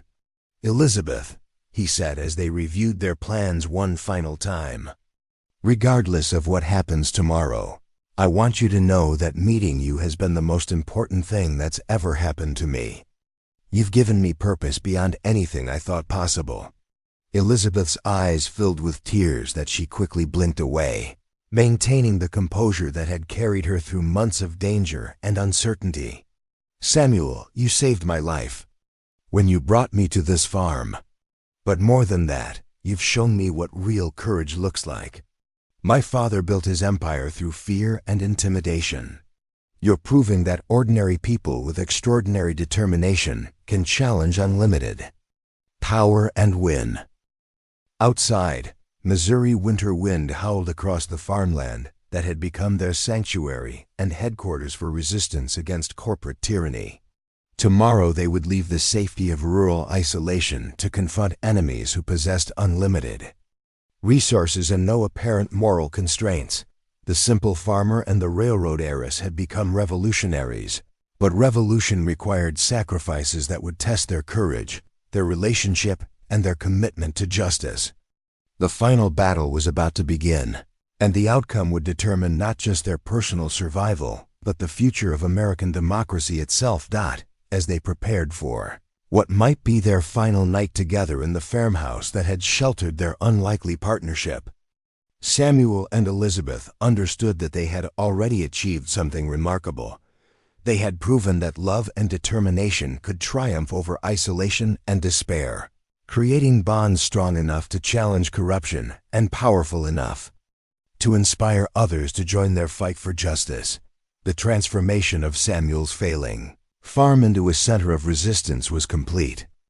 But its ultimate legacy would depend on whether two people with extraordinary courage could survive the storm they were about to unleash against forces that had never before faced serious opposition from their victims. The gathering storm was about to break. And when it did, the American industrial landscape would never be the same again. The pre-dawn darkness of Kansas City felt heavy with anticipation as Samuel guided their wagon through streets that seemed unusually active for such an early hour. Armed men in expensive overcoats lingered near hotel entrances and train stations, their watchful eyes scanning pedestrians and vehicles with the systematic attention of professional hunters. Elizabeth sat beside him dressed as a widowed farm wife, her distinctive auburn hair hidden beneath a black mourning bonnet, her refined features masked by the weathered complexion she had cultivated during months of outdoor work. "There," she whispered, indicating a group of men gathered outside the Metropole Hotel. "Those are my father's people. I recognize their coordination patterns from security details at our New York estate." Samuel observed the surveillance operation with growing unease.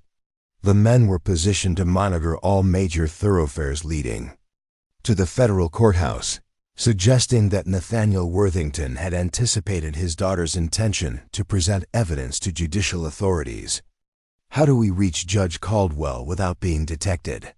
Elizabeth's smile revealed careful planning that had anticipated this exact scenario. "We don't go to the courthouse. Judge Caldwell is coming to us." She directed Samuel toward the Union Pacific Freight Yards, where Captain Hayes had arranged to meet them in a location that would provide both security and privacy for the most important legal proceeding of their lives. The freight yards represented neutral territory where railroad security couldn't operate without legitimate business justification, while the industrial noise would mask conversations from potential surveillance. Judge Harrison Caldwell proved to be a man whose physical appearance matched his reputation for uncompromising integrity. Tall and lean with steel-gray hair and penetrating blue eyes, he carried himself with the dignity of someone accustomed to making decisions that affected thousands of lives. His willingness to meet in such unconventional circumstances demonstrated both his commitment to justice and his understanding of the extraordinary nature of Elizabeth's evidence.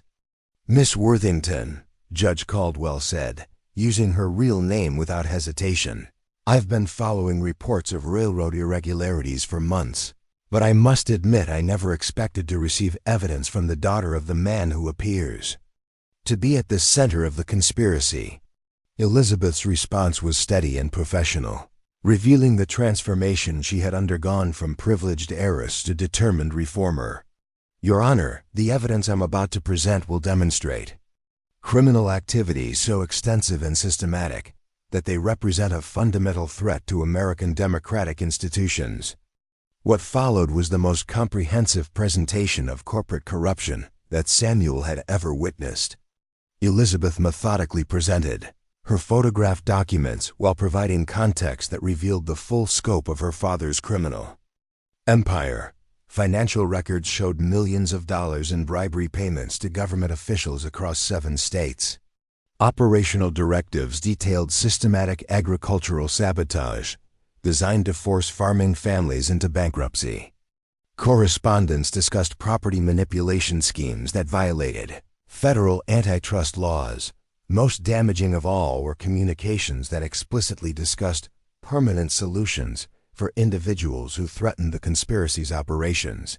Judge Caldwell's expression grew increasingly grim as Elizabeth presented evidence that connected railroad interests to at least 12 suspicious deaths, including the recent murder of journalist Thomas Brennan. These documents, if authentic, represent evidence of criminal conspiracy on a scale I've never encountered, Judge Caldwell said after reviewing the materials for nearly an hour. "The systematic nature of the corruption suggests coordination at the highest levels of both corporate and government leadership." Elizabeth's preparation for this moment had been meticulous. "I can provide verification of document authenticity through handwriting analysis, paper dating, and ink composition testing." I can also provide testimony from witnesses who observed the criminal activities being documented. Judge Caldwell's questions were penetrating and skeptical, designed to test both the evidence and Elizabeth's credibility as a witness.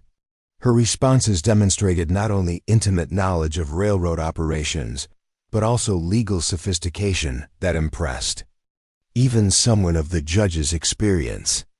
Why should this court believe testimony from someone who obtained this evidence through theft and has been hiding under false identity for nearly a year?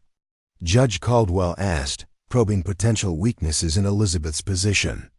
Because the evidence speaks for itself, regardless of how it was obtained, Elizabeth replied firmly. And because the criminal activities it documents are continuing, even as we speak, causing real harm to innocent families throughout the Midwest. Samuel watched this legal chess match with growing admiration for Elizabeth's intelligence and preparation. She had anticipated every challenge Judge Caldwell might raise and prepared responses that addressed both legal technicalities and moral imperatives. The turning point came when Elizabeth presented her most devastating piece of evidence, a personal letter from her father to Senator James Blackwood, discussing plans to eliminate federal investigators who had been examining railroad monopoly practices. The letter, written in Nathaniel Worthington's distinctive handwriting, explicitly authorized violence against government officials who couldn't be corrupted or intimidated. Caldwell's reaction to this document was immediate and visceral. This letter, if genuine, constitutes evidence of treason as well as murder conspiracy. Federal investigators are acting under congressional authority, and threats against them represent attacks on the constitutional separation of powers. Elizabeth's final revelation stunned even Samuel, who had thought he understood the full scope of the conspiracy. Your Honor, that letter was written 3 days ago. The federal investigators it discusses are currently in St. Louis, unaware that they've been targeted for assassination. The implications were staggering. Elizabeth possessed not just historical evidence of past crimes, but advanced knowledge of planned murders that could still be prevented. Judge Caldwell's immediate decision to issue emergency federal warrants demonstrated both his judicial courage and his recognition that Elizabeth's evidence demanded immediate action. I'm authorizing the immediate arrest of Nathaniel Worthington and his associates on charges of criminal conspiracy, violation of federal antitrust laws, bribery of government officials, and conspiracy to commit murder, Judge Caldwell declared. I'm also ordering federal marshals to provide protective custody for the investigators in St. Louis. The next several hours unfolded with the precision of a military operation as federal authorities implemented Judge Caldwell's orders while Elizabeth and Samuel coordinated with their network to ensure simultaneous exposure of the conspiracy. Across multiple jurisdictions, Dr. Palmer's presentation to the medical conference in St. Louis provided scientific documentation of agricultural sabotage. Lawyer Morrison's court filings in 3 counties presented evidence of property manipulation schemes. Captain Hayes testified before a federal grand jury about monopolistic business practices. The coordination was flawless, creating a crisis. Too large and too public for Worthington's corrupt network to suppress through their usual methods. Newspaper headlines across the Midwest proclaimed the exposure of the railroad conspiracy, while federal investigators launched simultaneous raids on Worthington offices in 7 states. Samuel's role during this critical period was to ensure Elizabeth's safety while serving as communication coordinator between their various allies. The transformation of the quiet farmer into an effective resistance leader was complete, as he managed complex logistics with the same methodical efficiency he had once applied to agricultural operations. The confrontation they had been anticipating finally came as federal marshals arrived at the Metropole Hotel to arrest Nathaniel Worthington. Samuel and Elizabeth watched from across the street as one of America's most powerful industrialists was taken into custody, surrounded by the private security force that had proven useless against federal law enforcement authority. "It's finished," Elizabeth said quietly, though Samuel could hear exhaustion rather than triumph in her voice. "My father's empire is collapsing, and the conspiracy he built is being exposed to public scrutiny." Samuel studied her face, recognizing that victory had come at enormous personal cost. Elizabeth had sacrificed her family, her inheritance, and nearly a year of her life to expose crimes that had enriched her father while destroying thousands of innocent families.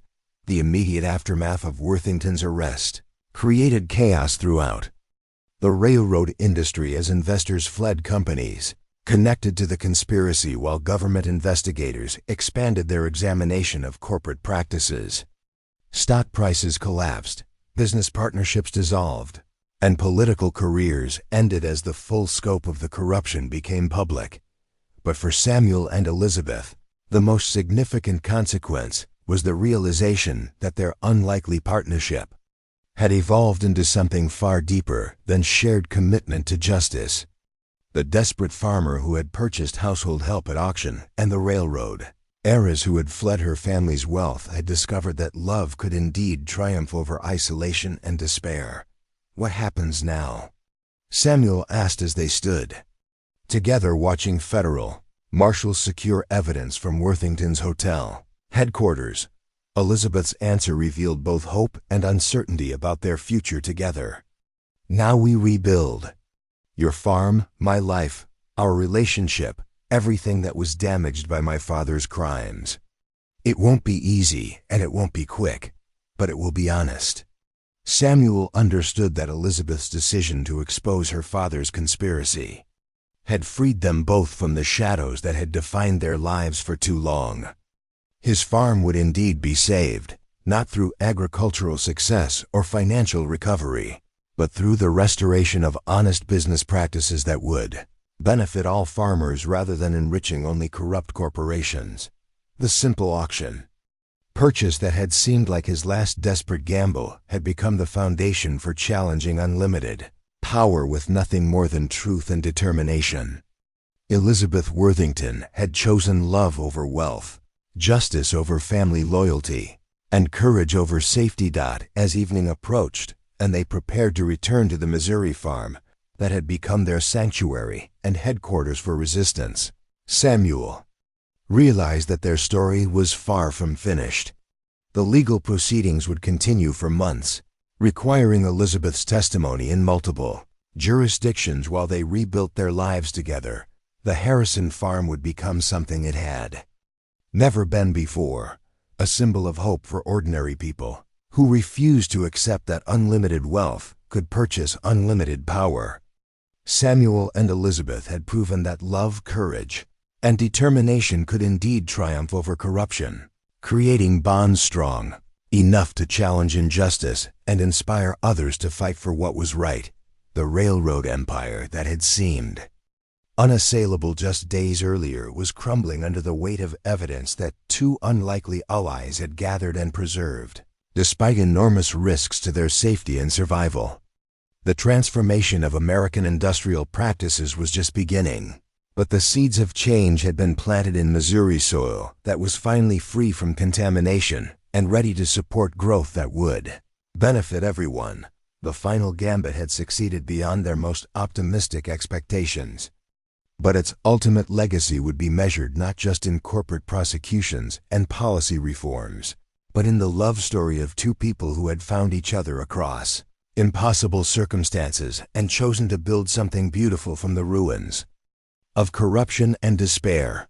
The spring of 1888 brought changes to Missouri that extended far beyond the natural awakening of the land after winter's grip. As Samuel worked the soil of his farm soil that was finally producing healthy crops without the threat of deliberate sabotage, he marveled at how completely their world had transformed in the months following Nathaniel Worthington's arrest and the collapse of his criminal empire. The legal proceedings had stretched through the winter, with Elizabeth serving as the government's star witness in multiple trials that captured national attention. Her testimony, delivered with the poise of someone born to privilege but tempered by the wisdom gained through genuine hardship, had proven devastatingly effective against defendants who had never expected to face justice for their crimes. Samuel had accompanied Elizabeth to every court appearance, watching with pride and concern as she endured cross-examination designed to undermine her credibility and character. Defense attorneys had attacked her motives, her methods, and her moral authority to testify against her own father, but Elizabeth's responses had been consistently dignified and factual, focusing on evidence rather than emotion. The convictions had been comprehensive and satisfying.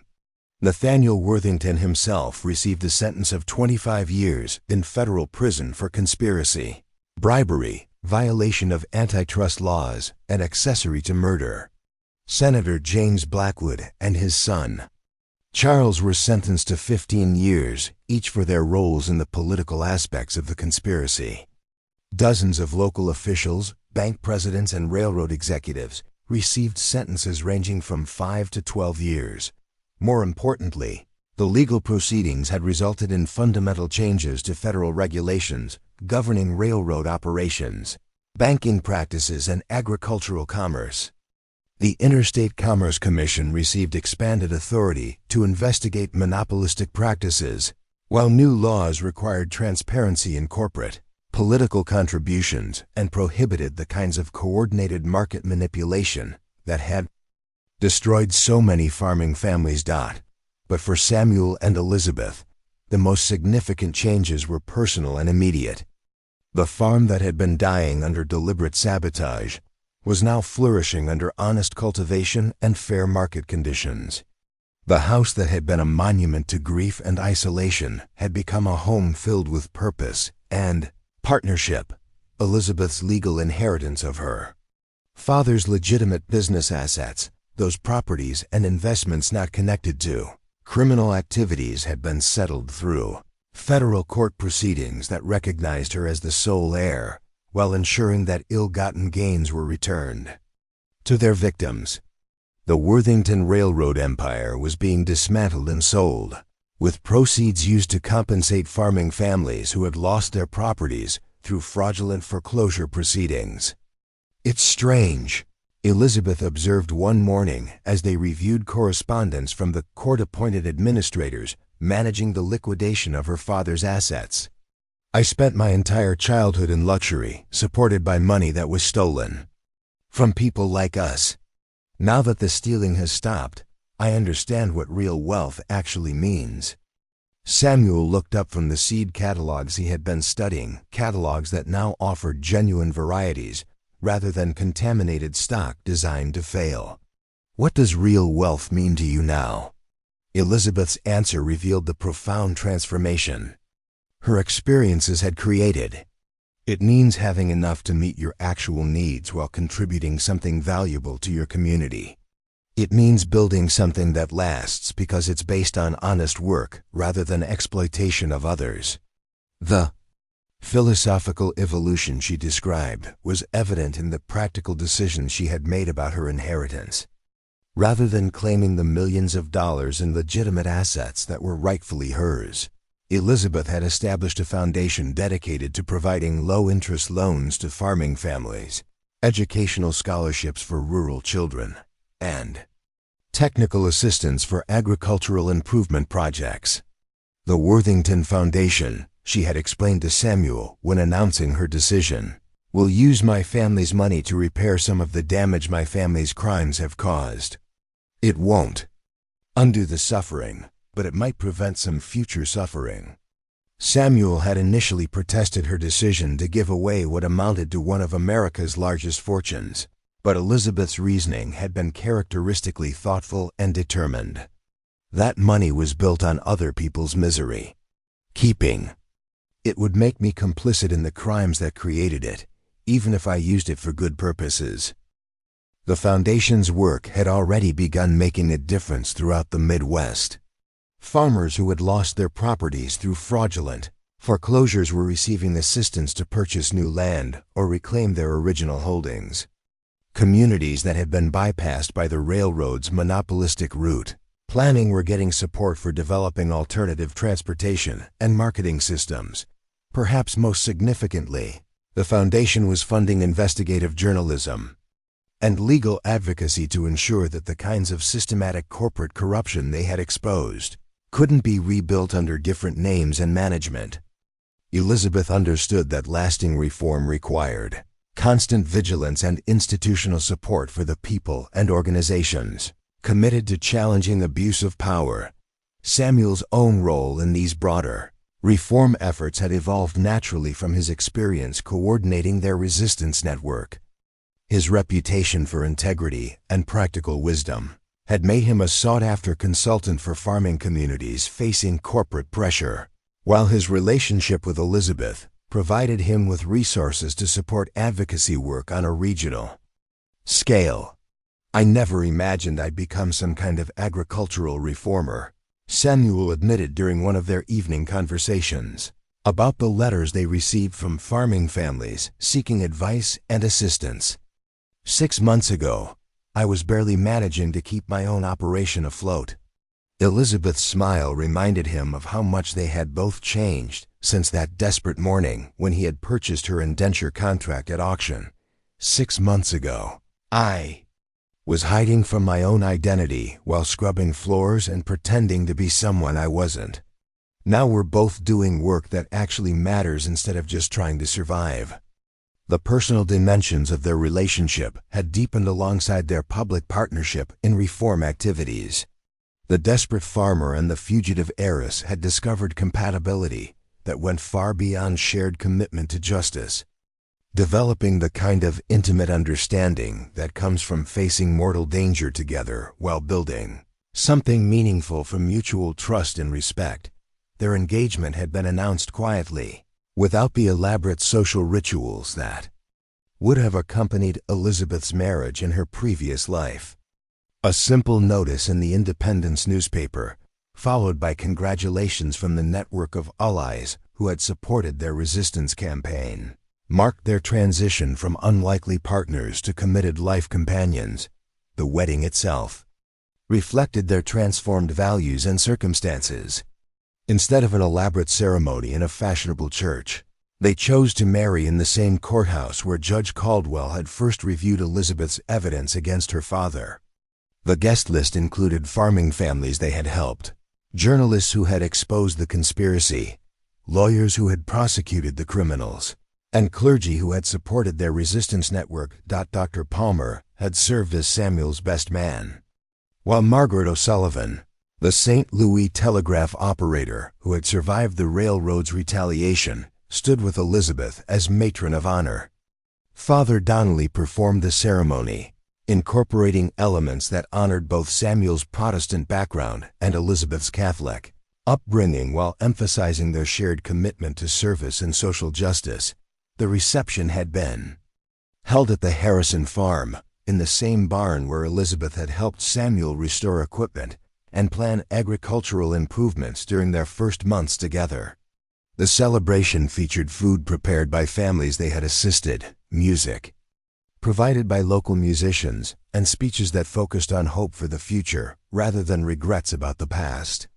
"This wedding represents something larger than personal happiness," Judge Caldwell had observed during his toast to the couple. "It represents proof that American democracy can indeed triumph over corporate tyranny when ordinary citizens possess extraordinary courage and commitment to justice." The months following their marriage had brought new challenges as they worked to establish their life together while continuing their reform activities. Elizabeth's testimony was still required in ongoing legal proceedings, while Samuel's expertise was increasingly sought by farming communities throughout the region. Their most significant joint project had been the expansion of Samuel's farm into a demonstration site for sustainable agricultural practices that were both economically viable and environmentally responsible.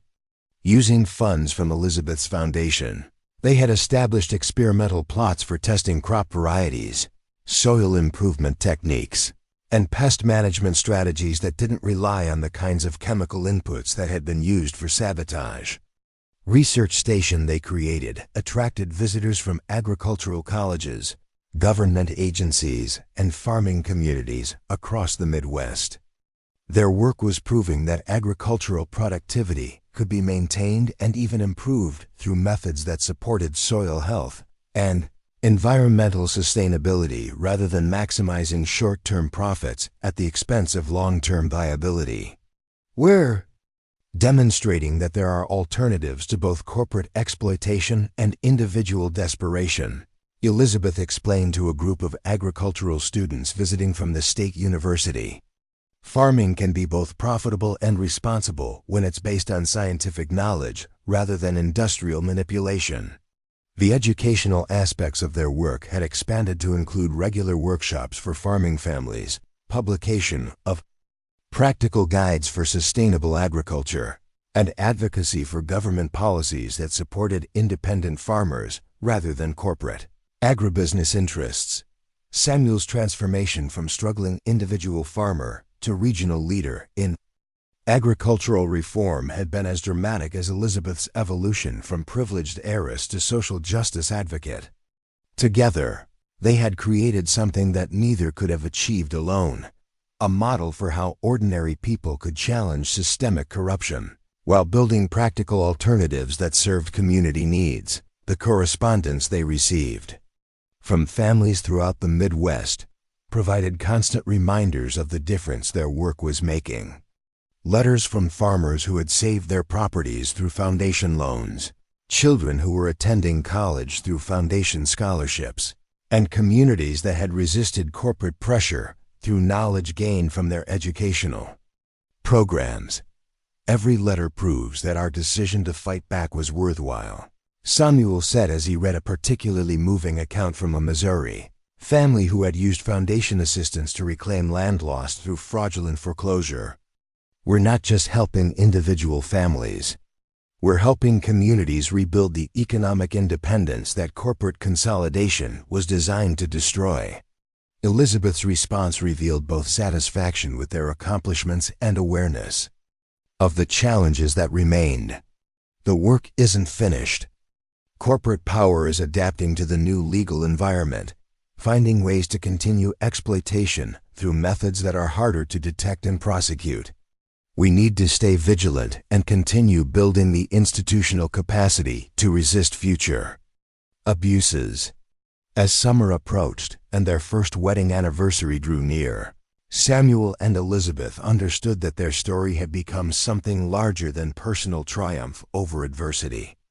They had proven that love and determination could indeed triumph over unlimited wealth and corrupt power, but more importantly, they had demonstrated how individual courage could inspire broader social change. The simple farm that had seemed destined for bankruptcy had become a symbol of hope for communities throughout America. The desperate auction purchase that had been Samuel's last gamble had evolved into a partnership that was reshaping agricultural practices and challenging corporate control over rural communities. Their transformation from isolated individuals to committed reformers was complete, but their work was far from finished. The seeds of change they had planted were beginning to sprout throughout the American heartland, promising harvests of justice and prosperity that would benefit generations yet to come. 25 years later, on a golden autumn morning in 1913, Samuel Harrison stood on the front porch of the farmhouse that had become the unlikely center of American agricultural reform, watching his grandson chase chickens through the yard, while his daughter-in-law hung laundry on lines that stretched between oak trees planted during the early years of his marriage to Elizabeth. The Missouri landscape around him bore little resemblance to the drought-stricken wasteland he had inherited from his father's generation. Rolling fields of corn and wheat stretched to the horizon, interspersed with orchards and vegetable gardens that supplied fresh produce to markets throughout the region. The sustainable farming techniques he and Elizabeth had pioneered had transformed not just their own property, but entire counties across the Midwest. Elizabeth emerged from the house carrying a cup of coffee and the morning newspaper, her auburn hair now streaked with silver, but her eyes still holding the same intelligence. and determination that had first caught his attention at that long-ago auction. At 47, she remained beautiful in ways that had deepened rather than diminished with time, her face showing the character lines that came from years of meaningful work and genuine happiness. The University Extension Service wants to add another demonstration plot next spring, she said, settling into the rocking chair beside his. They're particularly interested in our crop rotation experiments and the soil conservation techniques we've developed. Samuel smiled as he watched their grandson successfully corner a wayward chicken, displaying the same methodical patience that had characterized every Harrison generation's approach to farming challenges. Hard to believe this started with $45 and a desperate gamble at an auction yard. Not a gamble, Elizabeth corrected, as she had countless times over the years. A rescue. We rescued each other from lives that were slowly killing us through isolation and despair. The transformation of their personal lives had been matched by changes in the broader American landscape that exceeded their most optimistic early expectations. The Worthington Foundation, now managed by a board of trustees that included many of their original allies, had distributed over $50 million in loans, grants, and educational support to farming communities across the continent. The foundation's agricultural research stations had been established in 12 states, each one demonstrating sustainable farming practices while training a new generation of agriculturalists committed to environmental stewardship and community development.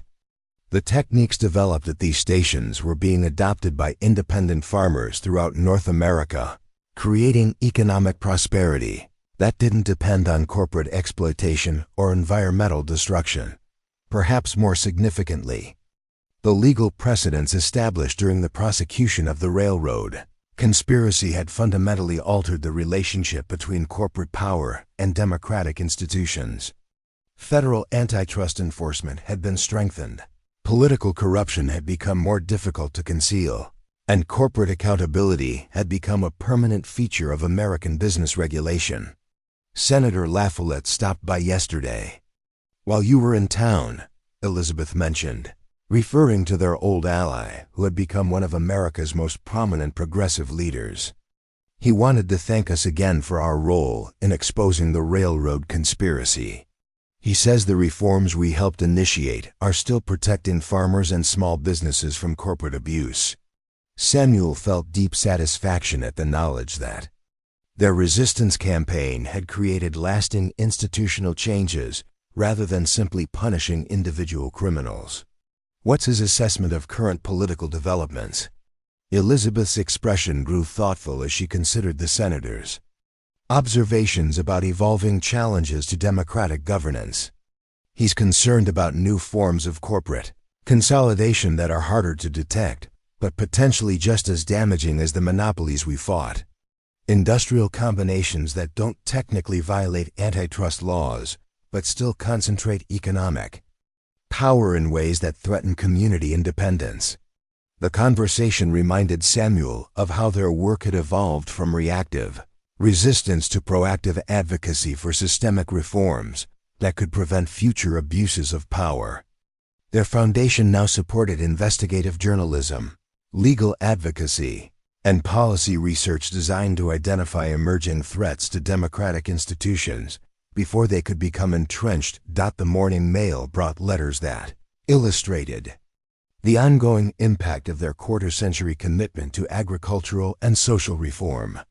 A farming family in Nebraska reported successful adoption of soil conservation techniques that had doubled their crop yields while reducing input costs. A rural school in Kansas acknowledged foundation funding that had enabled them to establish an agricultural science program. A cooperative marketing association in Iowa credited foundation support with helping them resist pressure from corporate buyers attempting to manipulate commodity prices. But the most moving correspondence came from individuals whose lives had been directly transformed by their intervention during the railroad conspiracy. Margaret O'Sullivan, now retired from telegraph work, had become a successful writer documenting the history of corporate resistance movements. Dr. Palmer had established a medical practice specializing in rural health care while continuing his research into agricultural toxicology. Father Donnelly had been elevated to bishop and was leading Catholic social justice initiatives throughout the Midwest. Each of these letters represents someone who chose courage over safety, Elizabeth observed as they reviewed the correspondence. Together, people who decided that fighting for justice was worth the risks involved. Samuel understood that their story had become something larger than personal triumph over adversity. It had become proof that ordinary individuals could indeed challenge unlimited power when they possessed extraordinary determination and willingness to sacrifice personal comfort for broader social good. The afternoon brought a special visitor, whose presence reminded them of how completely their world had changed since those desperate early days. Judge Harrison Caldwell, now in his 70s but still sharp and dignified, arrived for what had become an annual pilgrimage to the farm where American agricultural reform had begun. "I come here every year to remind myself that individual courage can indeed triumph over institutional corruption," Judge Caldwell explained as they shared dinner in the kitchen where Elizabeth had first revealed her true identity and the scope of her father's crimes. "Your story gives me hope during periods when justice seems impossible to achieve."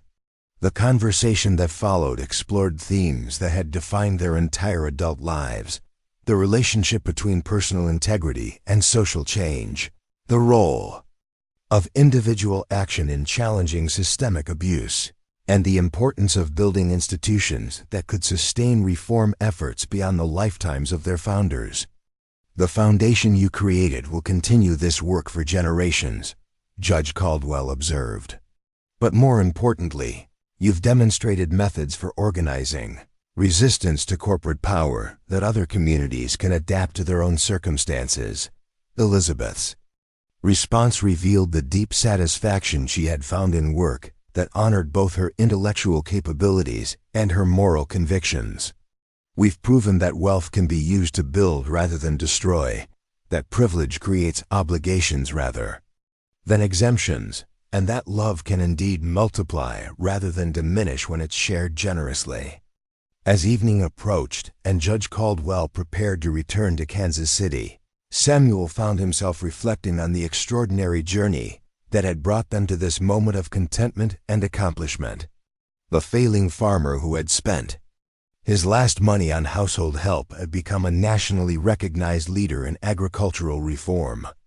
The fugitive heiress who had scrubbed floors while hiding her identity had become one of America's most effective advocates for social justice. Their marriage had produced 3 children who were now adults pursuing their own careers in law, agriculture, and education while carrying forward their parents' commitment to public service. Their farm had become a model for sustainable practices that were being replicated throughout the world. Their foundation had helped thousands of families while pioneering approaches to philanthropy that prioritize community empowerment over charitable dependency. But perhaps most importantly, their love story had proven that genuine partnership could indeed triumph over isolation and despair, creating bonds strong enough to sustain decades of challenging work while providing the emotional foundation necessary for meaningful social change.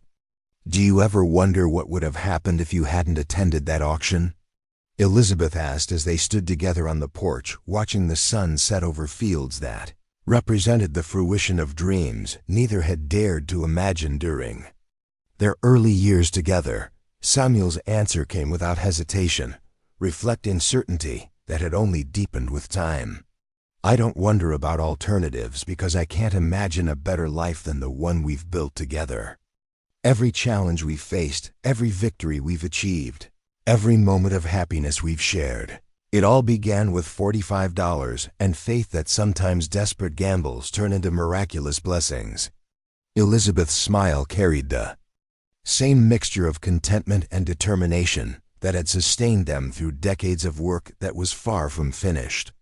"The children and grandchildren will continue what we started. The foundation will outlive us both."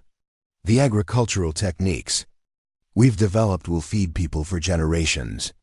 But most importantly, we've proven that love and justice can indeed triumph over wealth and corruption when ordinary people possess extraordinary courage. As autumn stars appeared in the Missouri sky above land that had been saved from corporate exploitation and transformed into a sanctuary for sustainable prosperity, Samuel and Elizabeth understood that their story had become part of American mythology, proof that individual integrity could challenge institutional power, that love could overcome seemingly impossible obstacles, and that sometimes the most unlikely partnerships could change the world. The simple farm that had seemed destined for bankruptcy had become a monument to hope. The desperate auction purchase that had been Samuel's last gamble had evolved into a love story that inspired generations. The railroad baron's daughter, who had chosen exile over complicity, had found redemption through service to the communities her family had tried to destroy.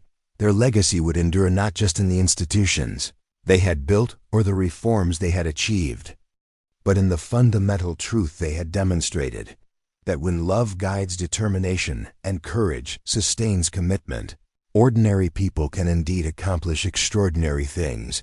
The transformation was complete, but the story would continue through children and grandchildren and communities that would carry forward the principles Samuel and Elizabeth had lived by, that justice matters more than profit, that community matters more than individual wealth, and that love, when shared generously and courageously, can indeed change the world. In the distance, a train whistle echoed across the Missouri landscape, but it no longer carried the threat of corporate exploitation that had once terrorized farming communities.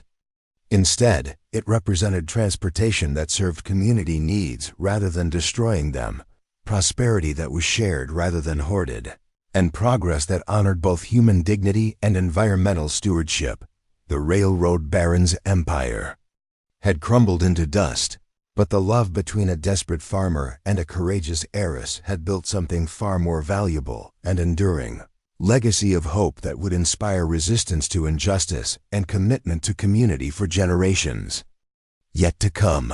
Their story had ended, but its meaning would echo through American history as long as people remembered that courage and love could indeed triumph over unlimited power when they were guided by unwavering commitment to justice and sustained by faith in the fundamental goodness of ordinary people who chose to do extraordinary things. Up next, you've got two more standout stories right on your screen. If this one hit the mark, you won't want to pass these up. Just click and check them out. And don't forget to like, subscribe, and turn on the notification bell so you don't miss any upload from us.